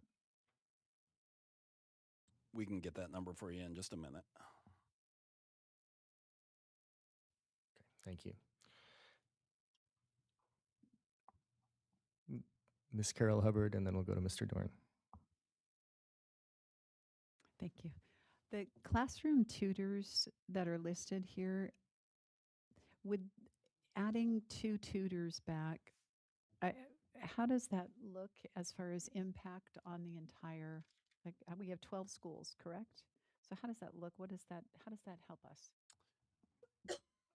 Us add a couple of our non-title schools that are on the bubble of being title schools or that were recently title schools. And so, again, it's like any additional staff members that you add to those buildings make a big impact. And so I think the board's aware this year, mid-budget cycle, we added some support to North Pole E, LAD, and Wood River. And, we were seeing pockets of challenges there due to some staff vacancies and some challenging student behaviors. And so in a couple instances, we added tutors, and in another instance, we added an SBST. And so really, it's looking at some of the same supports that title schools have. We don't get all the way there because there's a supplement versus supplant issue, but trying to inch our way there and towards of adding additional staff members for schools that are kind of on that bubble of being title schools. So follow up. So what would your recommendation be then, looking at the tutors and then the SBST right below it? Do you have a recommendation if this was your budget? How you would see it? I think it's important. The board has, my recommendation in the proposed budget, but I think that's a really difficult question because it depends on the different levers and variables that the board adds in throughout the budget process. And so you have my recommendation in terms of adding a couple additional tutors that we added this year. So they're now in my proposed budget. But certainly schools will put any additional staffing the board is willing to invest in to good use. So whether that's in PTR reductions or additional SBSTs or tutors, it will definitely be a help to our students and staff in those schools. Thank you. Mr. Doran. Couple of things. One, just to understand, you said our initial FEA proposal would increase our budget by 1.5. 1.6. 1.6. So am I correct that that would come out of our general fund? That would be an additional draw, Correct. okay, in terms of what this budget is. If I might comment in terms of Salcha, I am very definitely interested in looking at it. I would, though, like some context of a remote schooling model, so that it's appropriate for that. It is a remote school and would have an impact of whatsoever. It's not just going back to what it was. And last year was an overnight decision, really, that just reduced their staffing. But not really having a chance to look at it. So I'd like that context when we come back to that. And then if I might just, and then put me back in the queue, but in our budget book on pages 4 and 5, so I understand it a little bit, we have an investment of 21 teachers at elementary. But when we look at the comparison in the chart at the bottom of the page on elementary between certified, it's only a difference of 9. So I'm not clear why. It's a change in enrollment numbers. So we lost significant number of kids in this budget compared to the prior year. So we're comparing year over year, and that's the difference.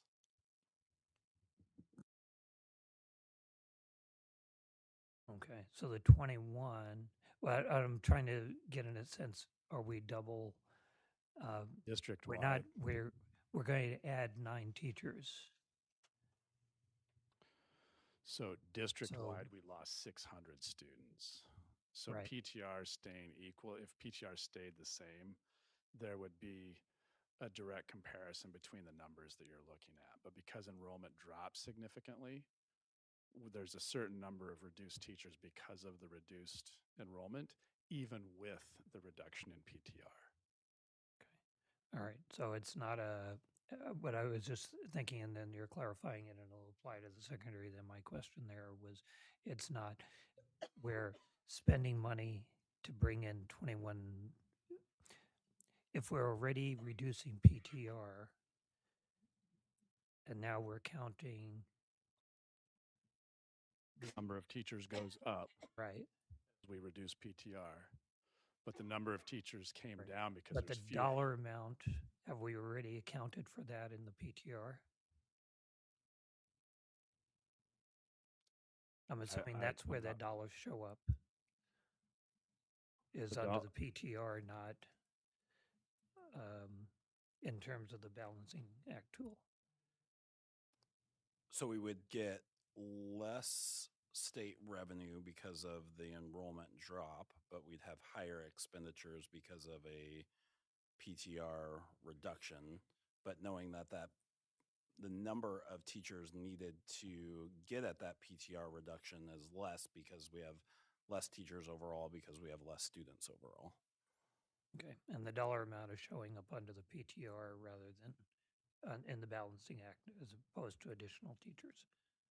Yeah, the dollar amount is comparing current PTR to the PTR we're lowering it to. Yeah. Thank you. Ms. Hewitt? So in the balancing act, it says we're adding 21 elementary teachers in the proposed budget. That is indeed adding 21 new certified teacher positions. It's comparing the PTR of 26 to 23. So if we had stayed at 26 PTR, we would be reducing 21 teachers.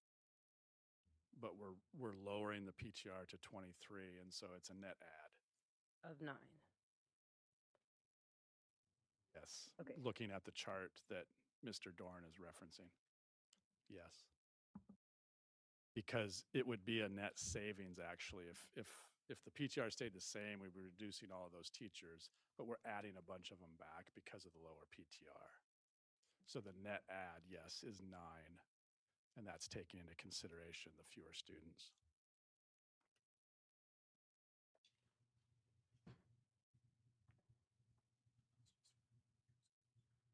Ms. Maple.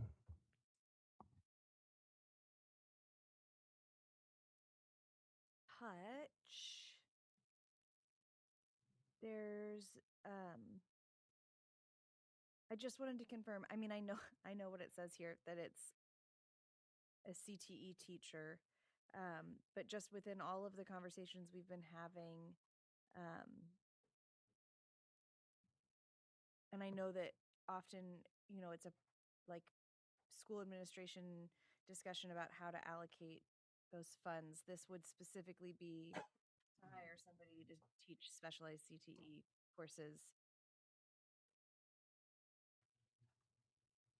Okay.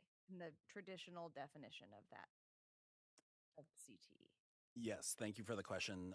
It would either be an additional teacher, but I think it's also important to understand that at the high school and middle school level, oftentimes we use FTEs as partial kind of units to make teachers whole. And so Hutch is a great example of this because we have a couple teachers that had historically taught their full day as CTE teachers, but now have taken up a core academic class. And so now with this, if we had additional FTE to allocate to the school, we could say, okay, well, we're going to put 0.2 of the FTE towards this teacher, 0.2 over here to restore them to full-time status. And then maybe we can hire a half-time CTE teacher for this new pathway that we want to explore. So is that the intention, to be able to make some of our existing CTE teachers, to return them to their core? Absolutely. And potentially increase options as the administration and the school is working through their master schedules. So, but definitely to bolster CTE and hopefully make some of those CTE teachers whole within their respective disciplines. Perfect. Okay, thank you.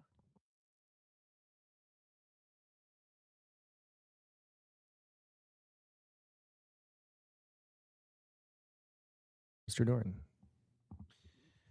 Okay, hitchhiking on Hutch, and I think you referenced it, but just want to make sure we're on track. That Hutch may need additional core teachers. I know PTR might have an impact on that, but if they have half-time or part-time students who are staying half the day and taking a CTE class, maybe a core class, that there's appropriate consideration for support there. Yes, there'll be appropriate consideration. We'll be tracking that closely.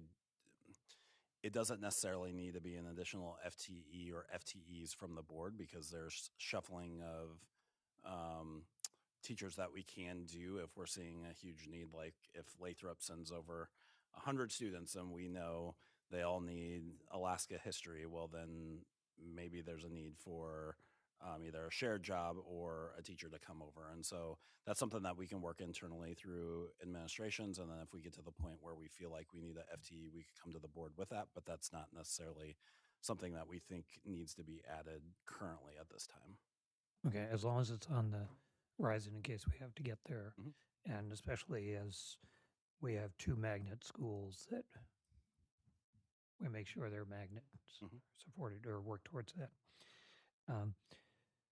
Okay, so I have general fund questions, which I sent to you. Want to have an idea of where our general fund is. You've answered my question in terms of where, in order to make these investments, we're drawing 2.5 million from the general fund for that, correct? We know we have some additional draws that will come on that through negotiations. As we talk about different things, I want to get a sense of where we stand on those draws. We're actually avoiding cuts by drawing on our funds, which is I highly support. But what our wiggle room is when we start talking about maybe adding positions that are beyond the proposed budget. So I'll open and then I'll kick it over to Mr. DeGraw. so I think it's important to recognize the draw on fund balance for the proposed budget. If I didn't draw on the fund balance, it would have been just not as many investments.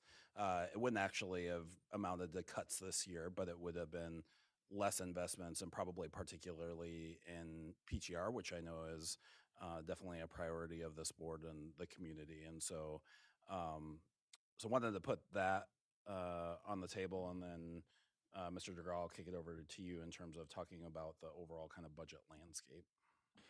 Yeah, just so I'm trying to glean the direct question, Mr. Dorn, is how much wiggle room is that like that the board has to Yeah, consider additional basically that's investments what it comes beyond? down to. So we have X amount in our fund balance. We've taken off, so I'm going to say it's 20 million. Take 2.5 million, you give me the correct numbers. So then we've taken 2.5 out, plus another minimum of 1.6 for one, that's the floor for that in FEA. We'll have ESSA. When we talk about a position at Salter, we talk about a position, an added ELP, whatever it is, what are we drawing from then? And I know we want to have a backup, but that help clarify it? Yeah, it sure does. I mean, it would be my recommendation not to add a lot more in terms of the draw from fund balance. And I think you're putting the puzzle pieces together nicely, that we don't want to be too risky in terms of the amount that we're drawing out. And so it would be my recommendation to the board as we're looking at this, if there's specific investment areas that we want to look at, it might mean a reduction in some of the other investments that were in the proposed budget, and starting at that place rather than adding a bunch more to kind of our overall budget that would then need to be balanced by a fund balance draw. Put me back in. I actually don't have anyone else in the queue right now. Okay, Ms. Hull, thank you. So I just noticed on page 189 that there's a reduction of 3 kindergarten aides. And I was just curious if that's in anticipation of fewer kindergarten classes. Correct.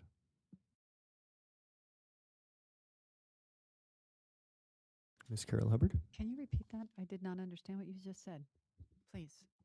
There's a reduction of 3 kindergarten aides, and I just wasn't sure if that was in anticipation of fewer kindergarten classes being taught next year. And that's based on projections that we do at the district level, and important to recognize if more kindergartners show up, which would be a great problem to have, then we'll staff those kindergarten classrooms appropriately, but trying to narrow in as closely as possible based on the trends that we're seeing right now.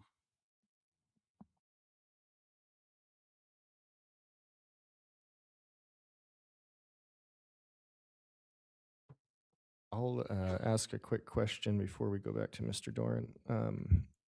And that is on the registered apprenticeship program. Could you just explain what that is a little bit more, and what those positions would be doing? Yeah, absolutely. I'd love Miss Gillen to explain that. She is our resident expert, and I would say one of the experts around the state in terms of registered apprenticeships.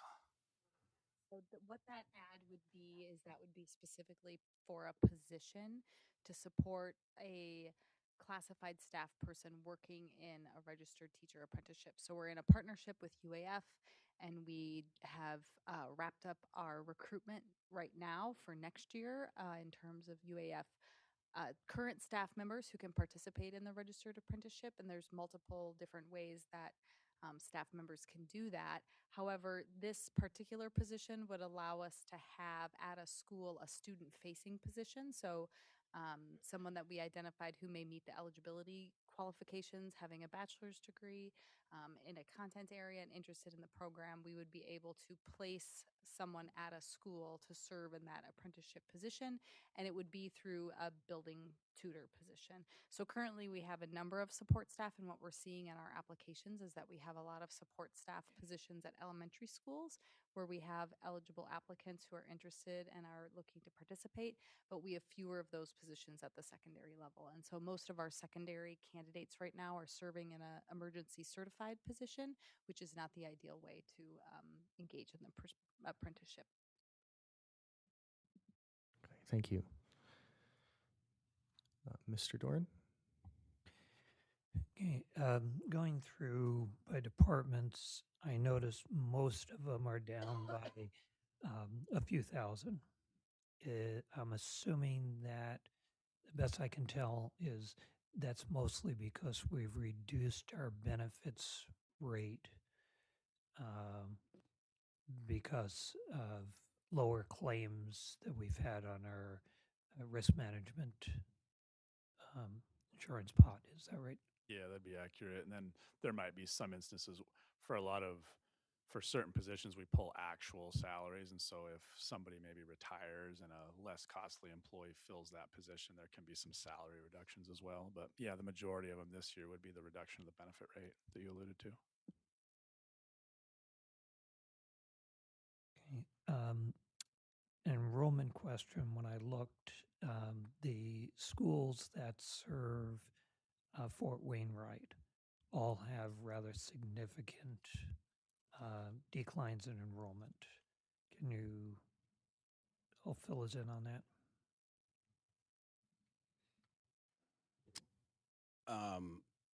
Yes, there's significant declines, but we haven't narrowed down on if that's military connected or not at this point in time. And so too soon to tell whether or not, it's specifically attributed to a decline on Fort Wainwright. Are you talking about projections or current? The projections for next year. Arctic Light is down significantly. And then I also look specifically at LAD and TIC because of the fact that they're not exclusively that. Arctic Light is, but both of those are heavy for Wainwright families.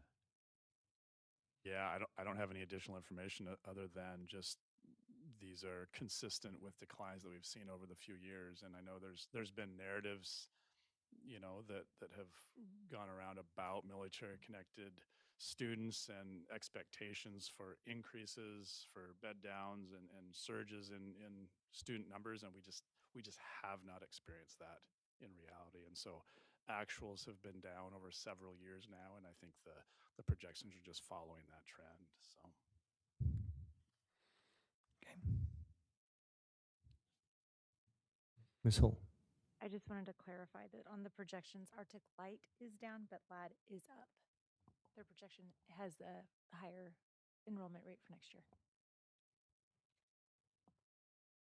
Okay, I will recheck it. Thank you if I'm missing that. But in their school projections, they're all down. 3 of them are down. I'm just looking at page 188.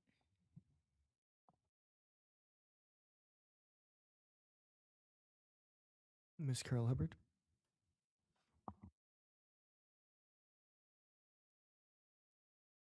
Oops, there we go. I am curious about, I'm looking on page 336, and I am curious about the FPA salary schedule for 26 to 27. Is there a change in that, or is that the same? Is there a percentage change across the board? I didn't compare them. There is a change from year to year, but it's baked into the proposed budget that you see before you, because they're not their contract is continuing through 26, 27. So we'll be back at the negotiating table with FPA next year. So this is already determined. Correct. It's predetermined. Okay. Yep. And then my next, okay. The next question then was on page 338. And I was looking at the non-represented schedule. It still says FY26, and I was curious about that. Yeah, we don't currently have an increase for non-representative employees built in to the budget. But that's something that we'll narrow in closer as we get to an approved budget. And important for the board to understand that those increases usually aren't like a really high dollar amount because there aren't as many non-representative employees. But so that's not currently reflected in the proposed budget or balancing act. On that, how many non-represented employees do we have roughly? So 90 top? 90. 90. Okay, thank you.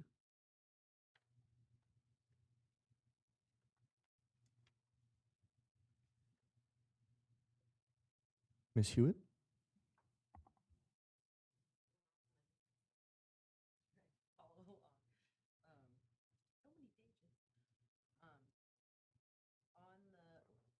On the budget on page 159, that on that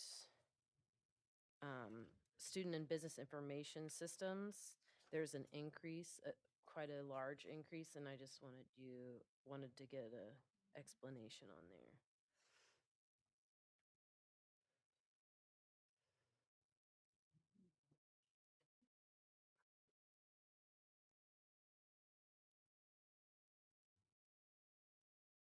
That was moving expenses from one reporting unit that we shut down to the new one. That's the reason why there's a big increase. And staff, yeah. So we can get the specifics and show you exactly where it moved from, and then the new we'll get that information for you. So not an overall budget add, but just a transfer between departments. Okay. That makes sense. Thanks.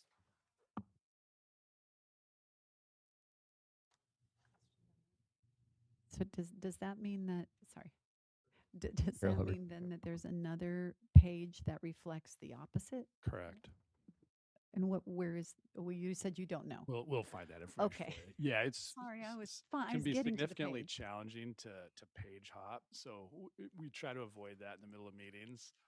Certainly, if you have questions about specific pages, if you email those in, we can get you answers on that. But it's definitely challenging to jump around in the moment in the middle of a meeting. Go ahead, Ms. Carol Hubbard. Okay. I was just going to say that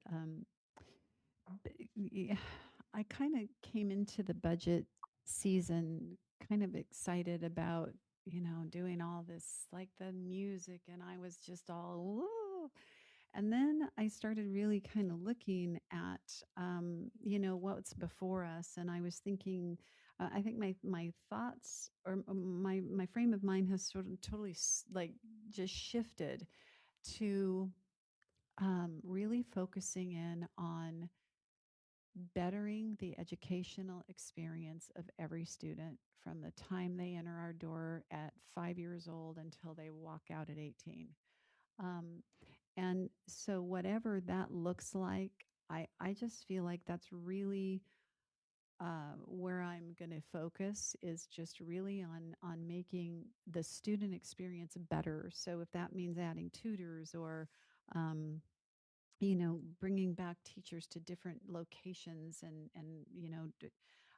I just wanted to go in saying that because I have a feeling that I'm not going to be doing much else except advocating for those things. So I just wanted to kind of go on record and kind of beat that drum.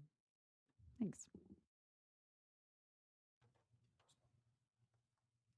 Dr. Minor? Yeah, and I definitely appreciate that perspective. I think it's important to note when we think of the student experience, how much has been lost over the last 5 or 10 years. And instrumental music and fine arts is one of those things that has been lost and plays critically into a lot of students' love for school. And so as we're thinking about ELP and music and some of these different things, that could be the difference between a student getting up in the morning and wanting to go to school versus not wanting to go to school. And so I think it's important to think holistically about our system, and I'm very supportive of lower class sizes. but lower class sizes in and of itself doesn't necessarily make a kid super excited to go to school. And so keeping in mind those other areas where we can invest in that might be good triggers for students to go to school and then potentially bring students back into our district. So thank you.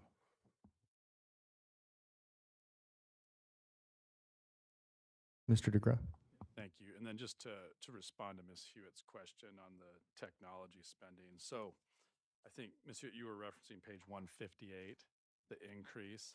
So that increase comes from page 148. So Student Information Systems 650 reporting unit on 148, you see the elimination. We basically consolidated departments within the IT department. So there you see the decrease from 923 down to 0. And then generally speaking, those expenditures were added in to the reporting unit 665 on page 158. So that's where those dollars shifted around. Thank you. That makes a lot more sense. I somehow missed that.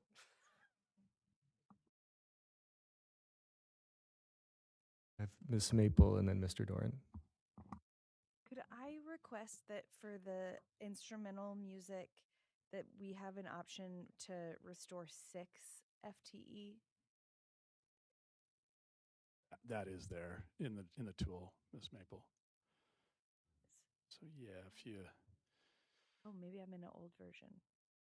It should. So if we. What grade level are you for elementary? In elementary. Actually, there's not. It goes 2, 4, 8. Oh. Reduce 2 down to 6. Oh. Oh, so if you reduce 2, then it would go to 6? Yep. Yeah, so if you click the next button down, it's reducing 2 from the 8. Oh, not reducing Yes, correct. the current. Okay. Yeah. Yeah, thanks for asking that then. Yeah. So reducing 2 from the 8 add Okay. is what it's saying. Might I suggest that those be worded differently so Reworded. that they all look positive? Certainly. Yeah. So that there's not the assumption that we're taking away from what is Instead of already there. instead of reducing 2, add 6.0. Yeah. Add 4.0. Yeah. Okay. Thank we you. can do that.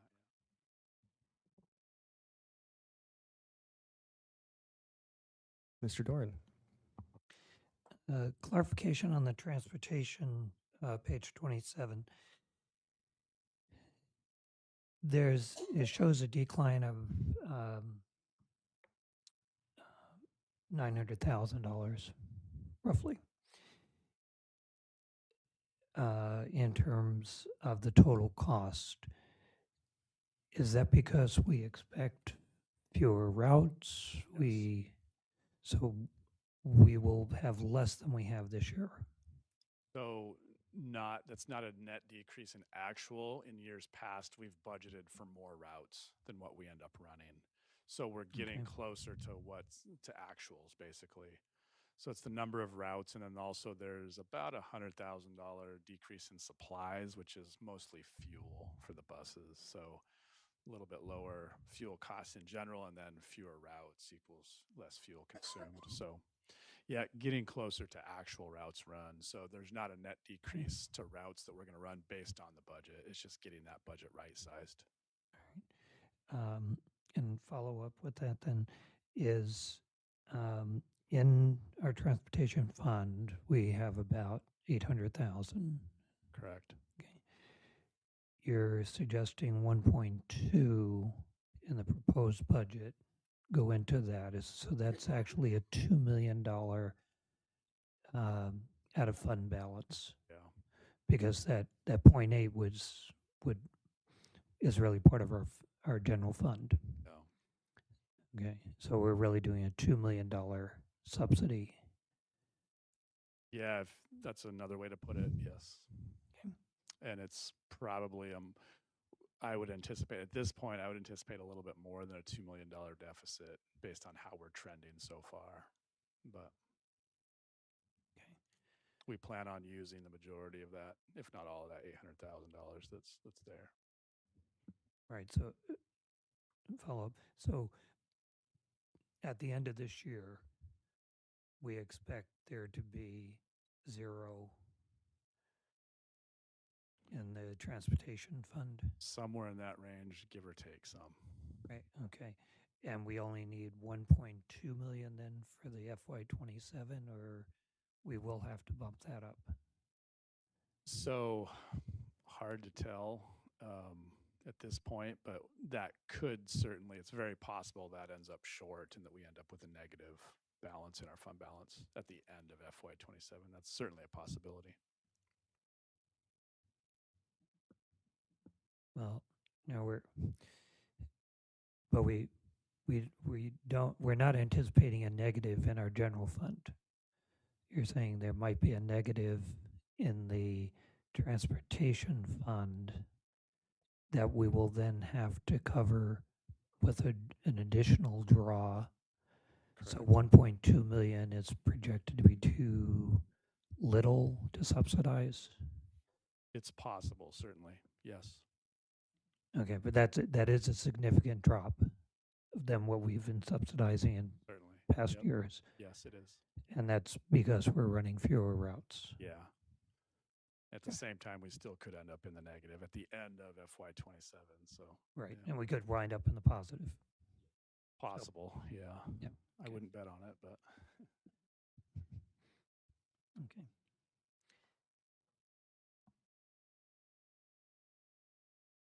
I have Miss Hewitt next.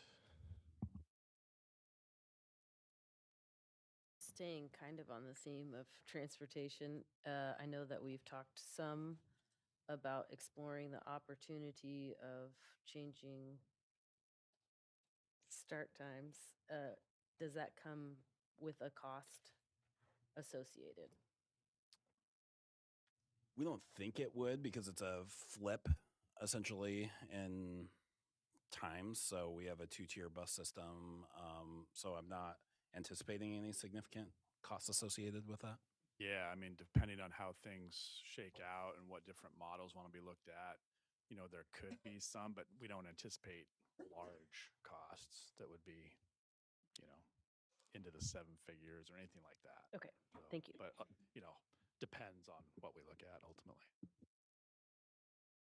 Just for now, just general flip, but Yeah, so no significant based on just a general flip.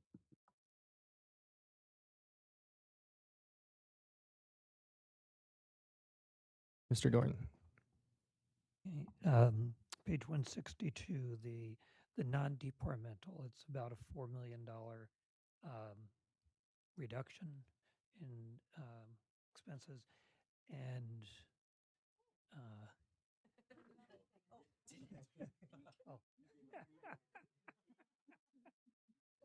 Jeanette says meeting time. Oh, that's right. She's ready to go.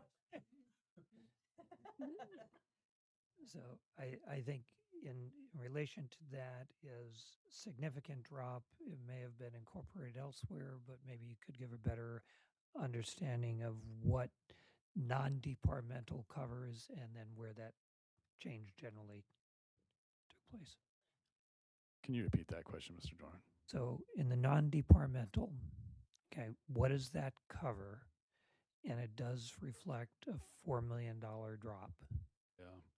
So that covers a number of different items. It covers equipment replacement expenditures. It covers indirect costs. It covers fund balance. It covers budgeting for vacancies. It covers transfers to other funds. So it's kind of a catch-all for a number of, non-staff and non-stuff, not supplies or equipment. And so, yes, you're reading that correctly. A decrease and based on a number of different factors that I just listed off. The 2 largest being the transportation transfer and budgeting for vacancies.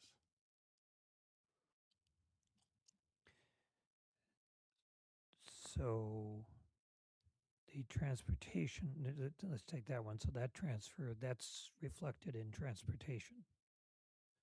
Why would, but it would And not? in the general, and that's the transportation fund. So in the other funds tab, that's technically not the general fund anymore. That's the transportation fund. So this is the section where it's reflected in the general fund.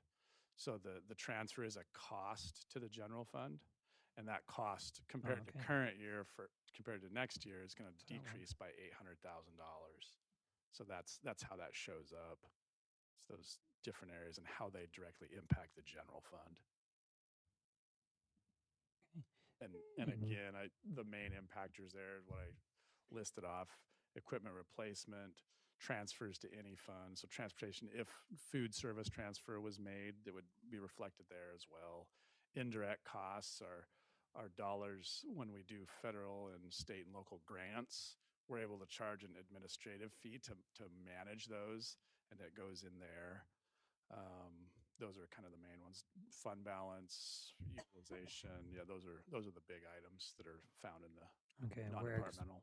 expecting to spend, well, you just explained 800,000 of the transportation, but, you know, we're going to be down 3.2 million otherwise, and we're just going to have less draws upon that.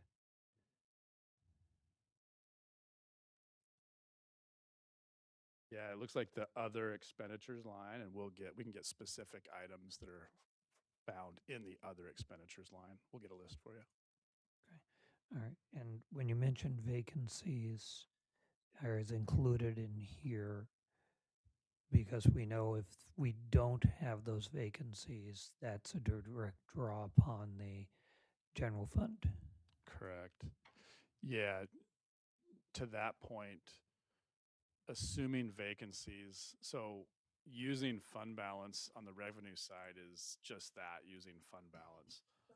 You can also use fund balance on the expenditure side, and assuming vacancies is a form of using fund balance on the expenditure side. So, yes. Right, And so okay. if we don't have those vacancies that we anticipate, let's say we assume a 1% total vacancy rate for the year, and we're fully staffed the whole year, it would equate to a draw on the general fund balance in that example. Right. Okay. So Yeah. to And I your think point, yes, that's what we what need you- to keep in mind. Yes. That those vacancies are is actually We've taken a little risk. we're right, and we have to keep that in fund balance to Correct. cover our bases. Yeah, to that point as well, building on that, I would just encourage the board, as you look at fund balance utilization, the 2.3 million that we have baked in, to my point earlier, consider that 1.4 million in vacancy assumption as well, as kind of basically the same thing. So we have a total of we're out there on a limb to the tune of not 2.3, but more like $3.7 million. So, and you know, I think just to have that conversation a little bit, you know, how much wiggle room is there? It's a legitimate question to ask. I think it's very different if we have $20 million in our fund balance as opposed to 8 million if the lapse from the borough stands. If that stands and we don't have 20, we only have 8, that's a very different look at these topics that we're talking about right now, whether we have 20 or whether we have 8. So just kind of some context and information that's important to how we can move forward as a district. Can I follow up? Okay. Can I come back to transportation for a second?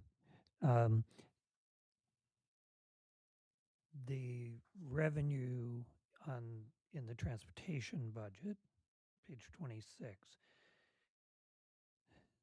12.6 million. That includes what we expect from the state and the 1.2 subsidy. Yeah, and yes, that's correct. Okay. And the difference would be fund balance utilization. So there's 3 components of that total written number. Okay, that's what I'm trying to figure out, is the 1.2 showing up in 2 places? Again, this is As an the expenditure. transportation fund. This is no longer Right. the general fund on that page. Right, so the 1.2 is now under the is included as the transportation revenue, Revenue, yep, but it's an expense. exactly. which adds, okay, so that's,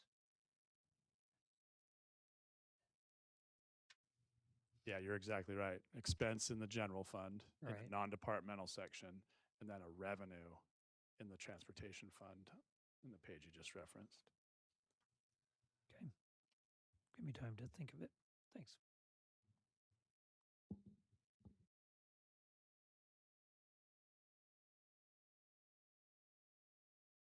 Ms. Carol Hubbard? Thank you.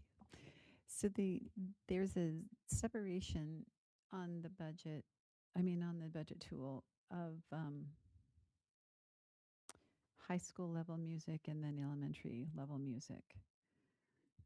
So so we definitely are going to need to choose specific on both levels of the budget. Yes, I mean, as we get closer, and we'll provide a more clear recommendation for the board in terms of what our recommendation would be for FTE allocation. But it would clean things up if we had some FTE allocated at the elementary level and then some at the secondary level. Okay. And we don't have any instrumental music at all at the elementary level currently? Currently, there are some schools that their general education music teacher is doing some instrumental music, so they're going above and beyond. But we don't have any specific FTE allocated to instrumental music at the elementary level currently. Okay, thanks.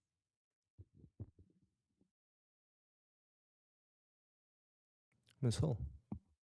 Is there a way to see in the secondary music area a supply option to contribute into a supply fund for them?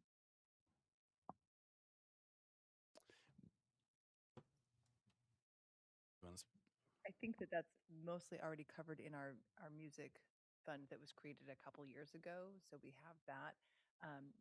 I guess there is still some supply and repair money that is managed at the building level for music.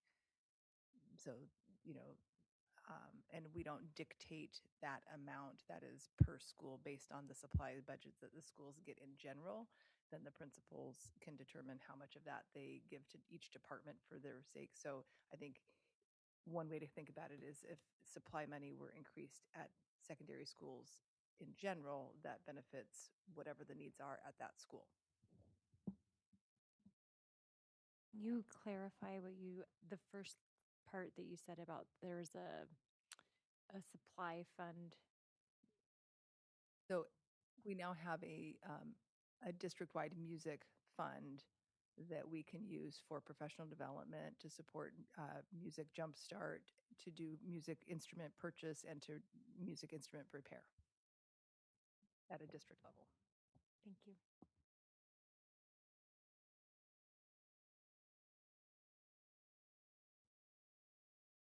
I've reached the end of my queue. Mr. Doran? Page 308, charter schools.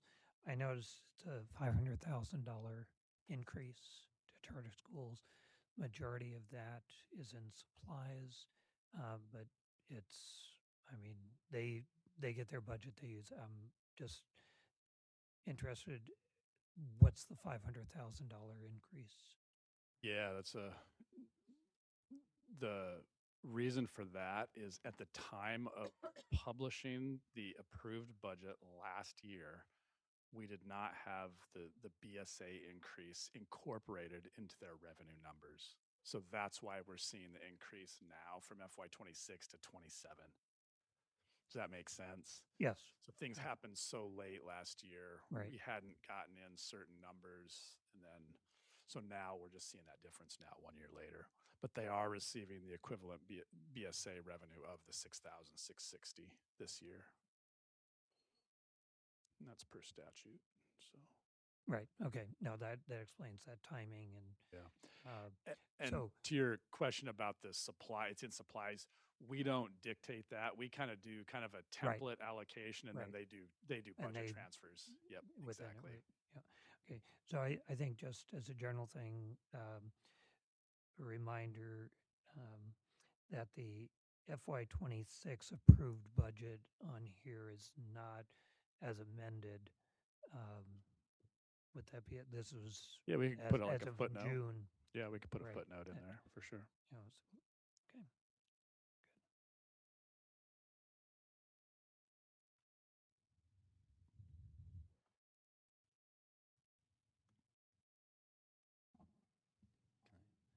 Dr. Miner? Earlier in the meeting, there was a question about how many middle school students could potentially be at Solcha, and we're thinking 18 middle school students.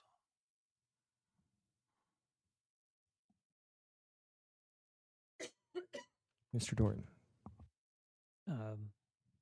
In terms of our investment and of adding a teacher to the, as a magnet teacher to Barnett, could you give us an update on where they are in relooking at their magnet model, which has been for years, we've taught that it's out of date and needs to be redone? Yeah, I don't know that there's been any future motion in that. They did have an interim principal this year. They just hired a permanent principal going forward. And so I know that there's been some conversations, just like there's been conversations with all of our elementary schools in terms of identifying the things that the school does and wants to be known for and kind of a branding, so to speak. But in terms of a full model redesign, Barnett as a staff, I don't think has necessarily undertaken that. I do think that they're primed for that now that they have a permanent principal going forward, and that might be something that they work on as we're developing different focus areas for schools, but not aware of any current efforts this year on that. Follow up. Follow up, Mr. Doran? Okay. I guess I just suggest that we encourage that happen because, again, as we talked about ELP, we don't want to feast or famine. Often when we talk about our magnets, and it's applicable to Hutch as well as to Barnett, to look at what their current model is. They both have had this on their agendas for quite some time. I agree, waiting till they have a permanent principal, and I think she's primed for doing that. But I think it would help those organizations, those schools, as we go through budget discussions year after year, that we know where we're, how those positions, what are we doing in terms of magnets? Yeah, and I'll just speak in support of that as well. I agree. It'd be nice to get a better idea of really what those models look like and how they're going to change, so we know what we're actually doing. All right. Back to you, Mr. Dorn. And I'll just reiterate on Salcha, I think it's important that we know their design. I personally have to like remote site design because we have some remote sites, and it can be a different delivery system. But again, it avoids that up and down if we know what we're staffing for, if that should come out. My other question was going back to the instrumental music, and I believe through the superintendent, Ms. LaPlante had talked a little bit about some conversations of how to redesigning it. And in light of our ELP conversation, if we could get a little bit of an update on that. I think you've referenced a little bit of, and the principles, maybe in terms of reducing the pullouts, but bring us up to date in terms of what we'd be investing in. It's still a little bit in the works, but I can give you definitely a strong indicator that we would try to do everything we could not to have it be a pull-out program. I think that we can create a system where the 5th grade students specifically would have the option to stay with either general music for the year or take instrumental music. And so they would do that at their normal music time, and that would prevent it from being a pullout. Probably ideally there would be, so general music happens twice a week. And so that would give 2 times a week for that to happen. And then maybe the teacher would stick around and they would offer some smaller groups during like lunch or recess and get at some of the smaller group instruction that could happen at that time. I think that teachers could do 2 or 3 schools in that fashion. So 4 teachers would be able to serve 3 schools each. Is that right? Am I doing the math? Yeah. And so, and if we had 6 teachers, they would serve 2 schools. I definitely, we want to make sure that we have FTE to support the middle schools and the high school. So I would recommend that we stick with the 4 teachers because I do believe that 4 teachers can get to 3 schools if we're only focused on providing instrumental music just for the 5th grade. And we would probably not be trying to provide band and orchestra. It would kind of be an either or. We might look at trying to hire 2 teachers that were more focused on band and 2 teachers that were focused on more on orchestra, and then alternate years for which school, what schools they did that at. And then if you were an orchestra teacher, make sure that they got introduced to band and vice versa, so that there would still be an introduction to both for everybody. Follow up to the administration. Your current recommendation, if I understand it, is with still keeping with 8 instrumental teachers added to the budget. How many at elementary and how many at middle, according to your current? It's a bit in flux, but essentially 4 and 4 or 6 and 2, depending on kind of the direction we lean, but definitely a portion of the FTE allocation going up to the middle or maybe even the high school. And one of the things that as I've had more conversations with teachers and some of the middle school teachers, they said, well, if we have more FTE at the middle school level, there can also be some down supports to do school visits at the elementary, which is something pretty common in the music world, that they touch base at the music level, at the elementary music level, and work with their feeder programs into the middle school. And so I think there's a lot of different creative solutions that we can get at to provide supports kind of up and down that system. But currently probably 4 or 5 at the elementary level and 4-ish at the secondary level. So 8 total FTE. We'll provide a clearer plan for the board as we get closer to that recommended budget adoption, but it has been in flux a little bit based on our planning and conversations with our music educators. And to build on that feeder model, even with the 4 teachers assigned to the 3 elementary schools each, we would assign them within a feeder system, so they would be connected to their feeder middle school. And that would be part of their job too, is to kind of help bring kids into the middle school music programs. So it can come either from the middle school down to the elementary schools, or from the elementary schools up to the middle schools, or a little bit of both. And follow up, and if you could just give us an update as best we know, because I know when and you addressed this earlier, but it's now been about a month. So that one of the reasons we reduced elementary instrumental was because we did not have the teachers. And if I remember correctly, you were able to indicate there seemed to be, from the university feedback, more teachers coming through in the instrumental music area. So, some realistic view of being able to staff these.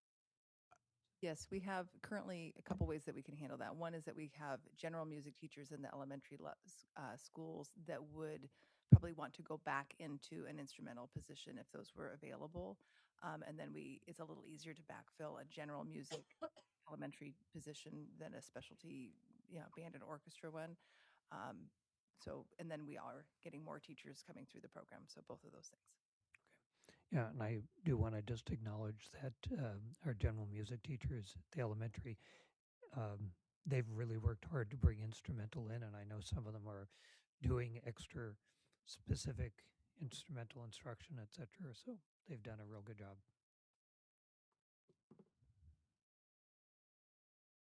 All right, I had Miss Carol Hubbard, then Miss Maple, and then Miss Hewitt.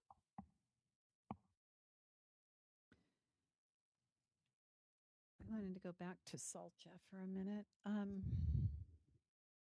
So on the big budget, it says that we roughly are planning. We had 59 students enrolled for this current year for FY26, and then proposed we're looking at 41 for FY27. So we're decreasing significantly. Um,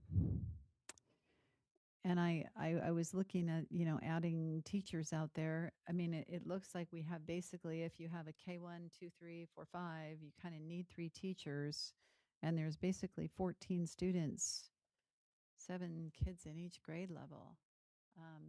I, okay.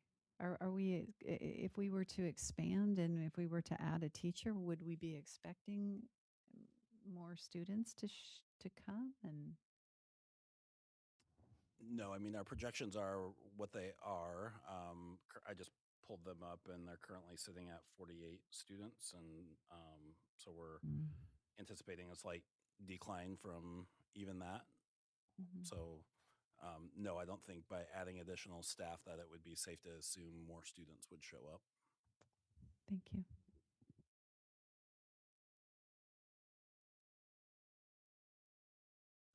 Miss Maple. I am curious. I know that we have a Two Rivers charter that's going to come, I assume, come back before us. I know that's their intention.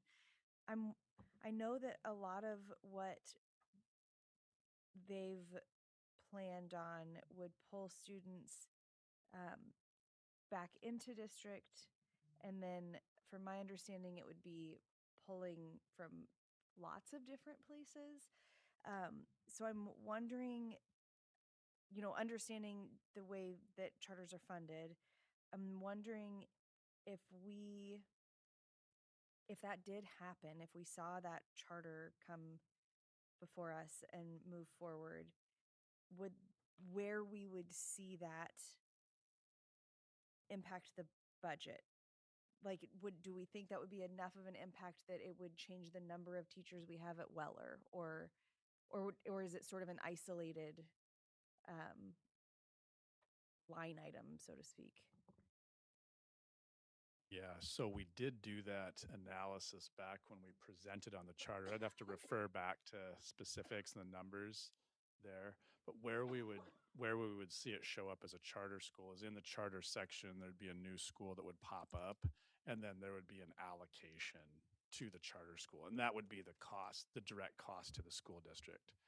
And then, yeah, I did a couple of scenarios, and it might have been for the Pearl Creek presentation that I specifically looked at, what if it generated additional students? So I could go back in those presentations and find the numbers that I crunched and get that information. But roughly speaking, just for the board's information on that topic, the charter would cost right around the $500,000 mark, $500,000, when you consider the additional revenue that there would come from the new school in the foundation formula. And then, yeah, I think I do remember that the one area where I planned for a teacher savings was at Weller. Okay. Because we know that a majority of the students would come from there, but as you said, all over. I mean, they'd probably draw from several schools. They probably would. So the net total cost, queuing up, yeah, right around in the $500,000 range. Okay. Yes. And if you want to refer back to that presentation, you'll see we would, yeah, I don't want to go down a rabbit hole, but right around $500,000, and the cost would show up in the charter section as a new charter school. Towards the end of the budget book, there's a charter section. So okay, allocation would depend on their enrollment. Yeah. I know that's a big variable right now, what enrollment levels they'll hit. So it would be wholly dependent on that. That'd be the biggest driver of how much of a cost it would be. I will say this question not seeking an answer or for you to research an answer. We'll but write it down so that and- it's yeah. floating around, because Okay. when this comes back before us, I think is the more appropriate time for the question. Yeah. But I remember looking at the data when we, like at the beginning of this school year, I remember looking at the data of where kids actually went from the schools that closed. And I remember being surprised by how dispersed those Two Rivers kids were, that there were like some at charters, there were some at Weller, that it was not what I had expected. And so I'd be curious if and when we continue that conversation to get our hands on those numbers, to have an idea of, the students that did stay in the district that we would expect to return, which schools would lose population, and if those are, is it 2 students or is it 15, right? But not needed for this moment. Just Dr. Miner? To further muddy the waters on charters and Two Rivers specifically, given our board policy that if the board did approve a charter, it wouldn't start until after winter break, then you're roughly anticipating probably half the amount of costs that you would in a typical year. But also there's going to be the complications of, do people want to make that move in the middle of a school year? And it wouldn't necessarily impact current staffing, because we wouldn't pull staffing internally to transfer them or allow internal transfers during the middle of the school year based on our collective bargaining agreement with FEA. So there's some complications if it did go through in this first year, but it would probably be about half the amount, or it wouldn't be the full amount for that first school year in terms of the impact to our budget.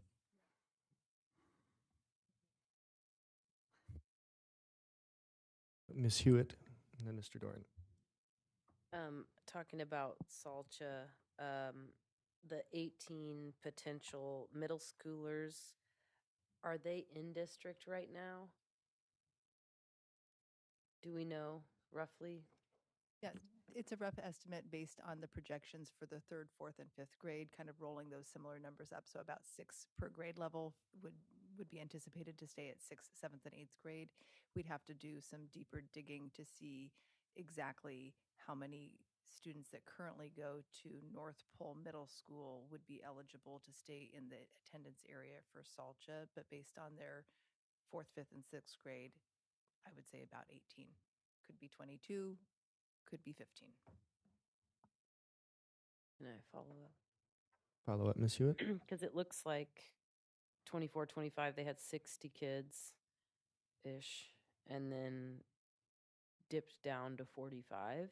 I assume those kids decided to homeschool or moved closer, potentially. Moved closer to Town, or went to town. Yeah, I mean, I think it's hard to extrapolate why there's been a decrease in enrollment. I mean, we're seeing that pretty consistently through many of our schools, but there wasn't necessarily, we didn't offer middle school there in the past, and so that did That's not what I mean. that did not contribute to the loss of enrollment. It was a K-5 school. Last year, we just reduced the amount of educators around that K-5 model at SALCHA. Okay. Does that make sense? Yeah, it seems like, sure, 15 kids isn't a lot of kids, but if you only have 60, it is. No, for sure. Mr. Doran. Coming back to the Two Rivers for a moment, the likelihood we're really looking for the FY28, if that passed for the bit, and if it did open mid-year, we approved it next fall. If they applied for next fall, we approved it next fall. They could open in any time after January 1. And that'd be an additional cost that we'd have to factor in to draw from general fund. That's correct. Okay. Yep. Okay. And those we're talking about charter schools, the Pearl Creek charter, we should know in a few weeks where the state is, if they require it. It's an unfunded statement, so we need to factor that in as a draw from general fund. Yes, that would be a draw from general fund. Okay, because it's not in our budget, so that is Correct. so we have negotiations, that potential. Have we come up with anything else that we need to have on our horizons? I guess the Two Rivers again on the horizons, where things would actually pay out. We know we have negotiations. Correct. That'll add money that we have not yet included in the budget. Correct. Okay. Yep. And would we be adding that in terms of at least our initial proposals, so we know where we are when we're getting to that approved budget? We'll have those adjustments built in at that point, and then any additional that might have to be done. Yeah, and it is in the balancing act tool now that the board can add. It would be my recommendation to add that amount into your recommended or approved budget. Yeah, and I guess I would say, I don't, because that's on the table, that's already done. That's a minimum. For sure. And so that should be put in. It's not a matter of us. Yeah, and the timing of all of this is kind of funny in terms of, the different dominoes that fall. And I'm only saying this because of newer board members or the public as that are listening to the budget process. And so people might be like, well, why didn't you just add that into your proposed budget when you built it? Well, we just exchanged initial proposals a week or two ago. And so you don't necessarily put that amount into your proposed budget before you actually exchange the proposals. And so now that we've exchanged the proposals and we're sitting down at the table with FEA, it's safe to build in that floor, so to speak, into our budget. And then as we go through this budget process, we also have ESSA to think about this year as well. And so when we exchange those proposals, then we'll also have that piece to add into our budget as well. And do we expect to have that exchange before we have to do an approved budget? Before an approved budget, for sure. I mean, before our recommended budget. I'm not sure about the recommended budget. We'll see. We're continuing to have conversations with ESSA in terms of when we'll actually exchange initial proposals. So I'm not sure the timing of that and if it'll work out in the recommended budget, but certainly for the approved budget. Okay. Another question. Okay. Want to put on the table our calendaring of budget discussions. We haven't really gotten down to discussions. We'll see what other information needs to come forward. But I'm thinking in terms of we don't have a specific approval date down. We have one more budget meeting, work session, that I'm going to suggest that we start penciling in dates for that.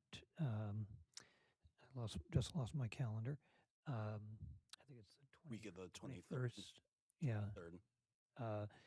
That we, definitely for the 19th, that Thursday, perhaps we look at a special meeting for approval of the budget.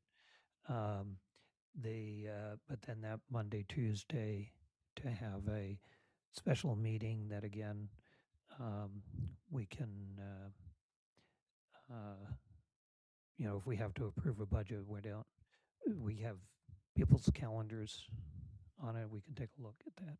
Mm-hmm. But we don't want to be short of quorum and having to, and I know the administration needs some time to prepare the approved budget to go over by April 1st to the borough. But I'm just concerned we don't have any placekeepers there, and if we get caught with people out of town or not able to call in, we might be problematic. Yeah, I think President Burgess and I can continue to discuss where those might fit. We unfortunately did have a work session canceled last week because of the the inclement weather day, but for the board and public's awareness, we do have a work session scheduled on the 16th. And then the 17th, originally we had anticipated that being our first night where we could potentially approve the budget. I think on the 17th, we'll still probably keep that as a primary budget evening, and maybe we'll have a lot of consensus and the board will feel good about where they're at and making a decision. But if they don't make a decision on the 17th, then as you said, we could potentially flow into that next week if needed. Yeah, and that's along the lines of what we've talked about. But I hear what you're saying, and perhaps one thing that we could offer is to schedule those if we need them. Just get those on people's calendars, and if we don't need them, great. But we can put those on as placeholders, at the very least. Yeah, and I would encourage that for us, that we at least have yeah, if we don't need them, then that's fine. But we do have a couple of things that we could get the ESSA exchange in, I mean, a couple of weeks, hopefully, because it's only a few months before that contract. We haven't started talking yet. So I'm thinking of that. And if there are other updates that need to be factored in for that conversation, that we have that time and at least on people's calendar. And if we don't need it, that's fine. Great. Thanks. And I guess along those lines, when asked for the board, if there's dates on that week of the 23rd that we could not meet, and specifically probably the Monday, Tuesday, or Wednesday, if you can let us know, that would be helpful in our planning.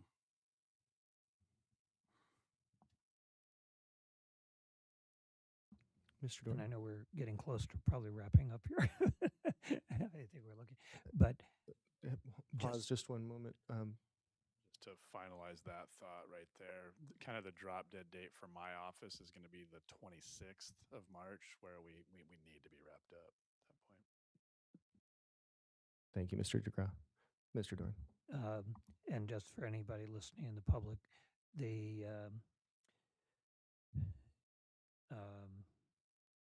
17th work session on the budget, or 16th rather, sorry, Monday night, that also includes a public hearing. Is that correct?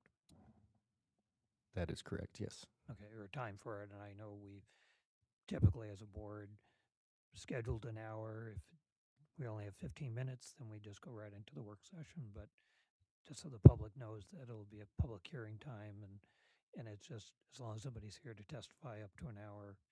But if no one's here, they walk in a half hour late, we probably have moved on. But I think it's really important. I appreciate your scheduling a public hearing time. I know we had one scheduled last Monday, and because of weather, so thank you. Thanks.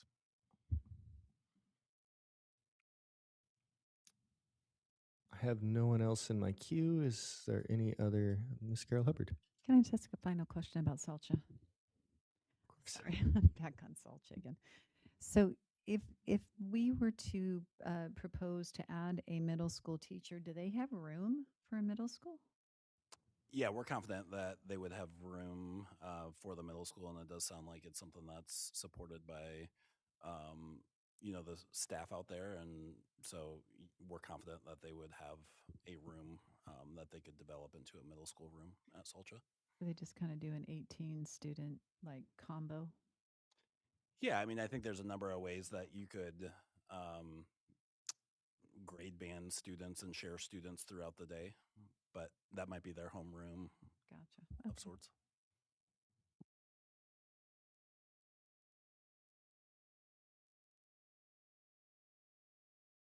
Is there anything else from Mr. DeGraw? Just wanted to provide kind of some information, context for new board members.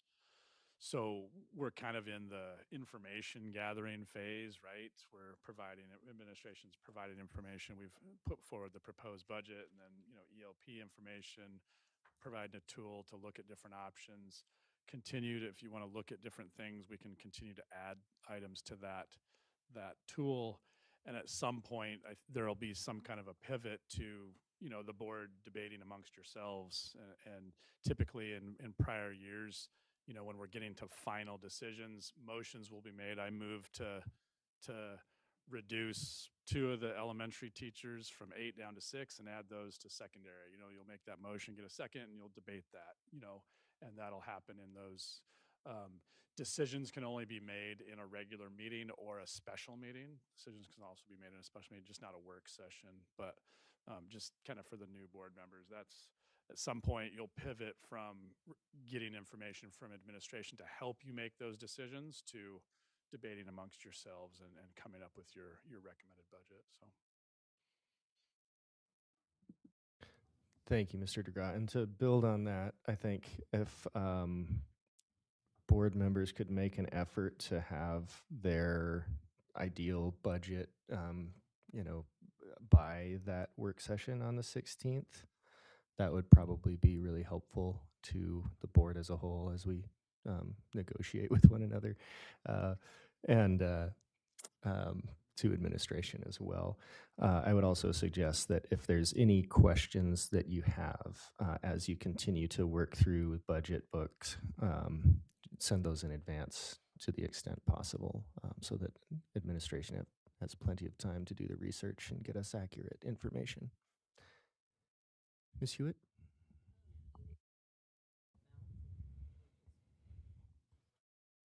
Do you mean have our budget in the balancing act, or have our budget know what we want to add? Or I think just knowing what it is that you're wanting to add or subtract from the budget. There is that handy tool in Balancing Act where you can actually hit submit at the end, after you've picked all your things and balanced it out. Mr. DeGraw? Yeah, to that point, if in the board, you can kind of do whatever, at your desire, what you want to do. Everybody could submit a budget and we could show trends and patterns. Yeah, there was huge consensus on this item. And if you wanted, we could consolidate the information into a little report. If you wanted to do that, you don't have to. I think, not a requirement that you make a submission on, but you can do that. Ms. Nilsson? I will make some edits tomorrow as requested. So if you do decide to submit, if you could just wait till after tomorrow. Thanks. And if you have it open in a tab, refresh, because it won't automatically pop up the new items. And away all the ones I already did. Yes, it will. It was hard to get here.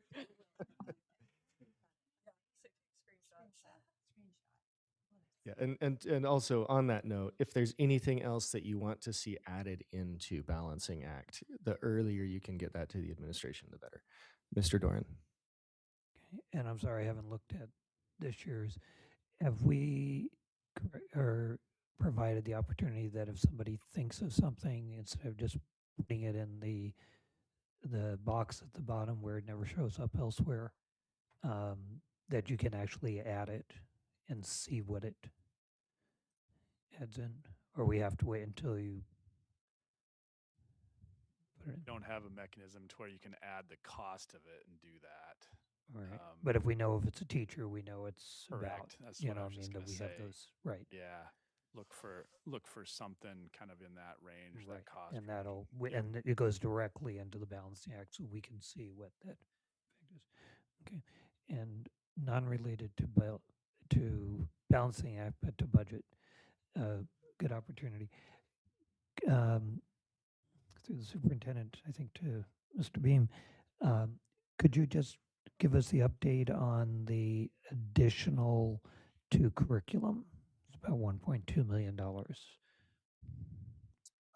Just to be clear, are you talking about for the social studies that we're looking for? It's 1.4 in this. You talking about that? Okay. Okay. I just picked up on page 6. The curriculum materials is 1.2 there, but whatever, 1.2, 1.4. Fine. So that is going to be more likely social studies. That's where we are right now. We're in that process. We have just finished with your curriculum draft 3 that's been out for public comment. The materials have been out to all of the schools for 2 weeks. We actually went and dropped the materials off at each school and picked them up and took them to the next school, so teachers did not have to come in here to do it. We got some feedback from them. All those materials are currently now up in Teaching and Learning. Thursday night, when our committee meets, we're actually going to take a little field trip to go look at them. And teachers have a few more days to come in and give us some more input on which ones they prefer and why that is. Follow up. For the last several years, we have cut the curriculum materials, the textbooks in particular. So is this going to backfill, leave some room to backfill those materials we have not purchased? Do we need to factor that in?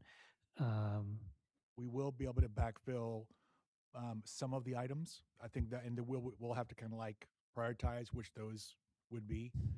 So we are looking forward to that. To expand Mr. Doran's question, and for the new board members, that budget has been cut dramatically over the last 5 years. I used to have it, but 5 years ago it was over $1 million. Over the last, like 2 years later, it was 500,000. The last 2 years, it was 215,000 and 270,000. We are starting this rotation right now, back to the big dollar amounts. So this is going to be year one of probably 4 years in a row where there are going to be big dollar amounts, because the social studies and then math is coming and language arts is coming. It's the big content areas. We were fortunate over the last few years that there were the smaller content areas, and we could afford to do that and put some things off. We're at a point now where they're the big dollar items up coming up. For this is year one of probably 4 years in a row. Follow up. Appreciate that explanation, and then it explains to me why there's a bubble forward and less backfill. But I know we were greatly benefited from in the language arts from the state under the READS Act helping. But in terms of the other smaller materials that we did not purchase, I know one of the issues, a lot of our things are online and they no longer are available to us. Are we running into a problem there that we need to make sure that we're in a position to address in any of those areas? Or you're comfortable with this amount and our need to where we backfill after the social studies? Yeah, I feel comfortable with that. You are correct that with the online versions, once they go once that subscription runs out, then we no longer have access to it. And again, for the newer board members, what that means is, in the old days when we all went to school, you could use the textbooks and they stayed, even if you didn't have to buy any, and then that was fine because they were still concrete there in your hand. Nowadays, so much of it is digital and online and is taken away after the 6 years run out. So that is something that we're constantly trying to kind of catch up on. And it might be, for example, I forget which one exactly it was last year, but last year there was one content area, not even content, one subject, like it was biology, or it was, I think it might have been world history, where we had to just buy 1 year's worth of subscription because it ran out a year before everything else. We run into that almost every year, and we just kind of like move some money around and put it and take care of it that way.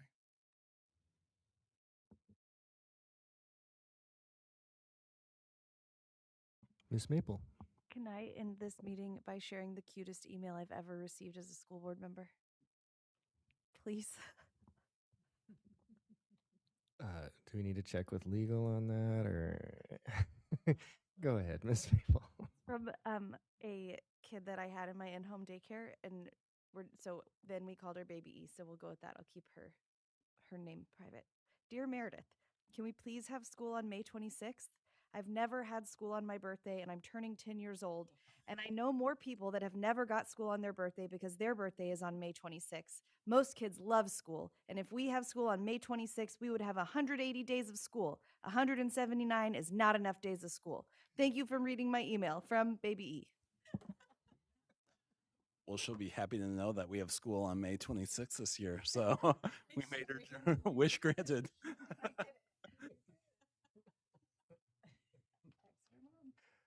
That is great to hear when students are loving being in school. I like that. So thank you for that, Ms. Maple.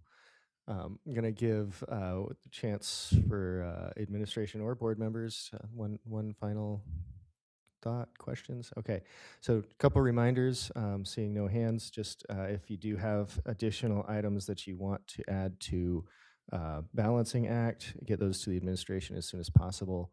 And it'd be great if everyone could have an idea of what their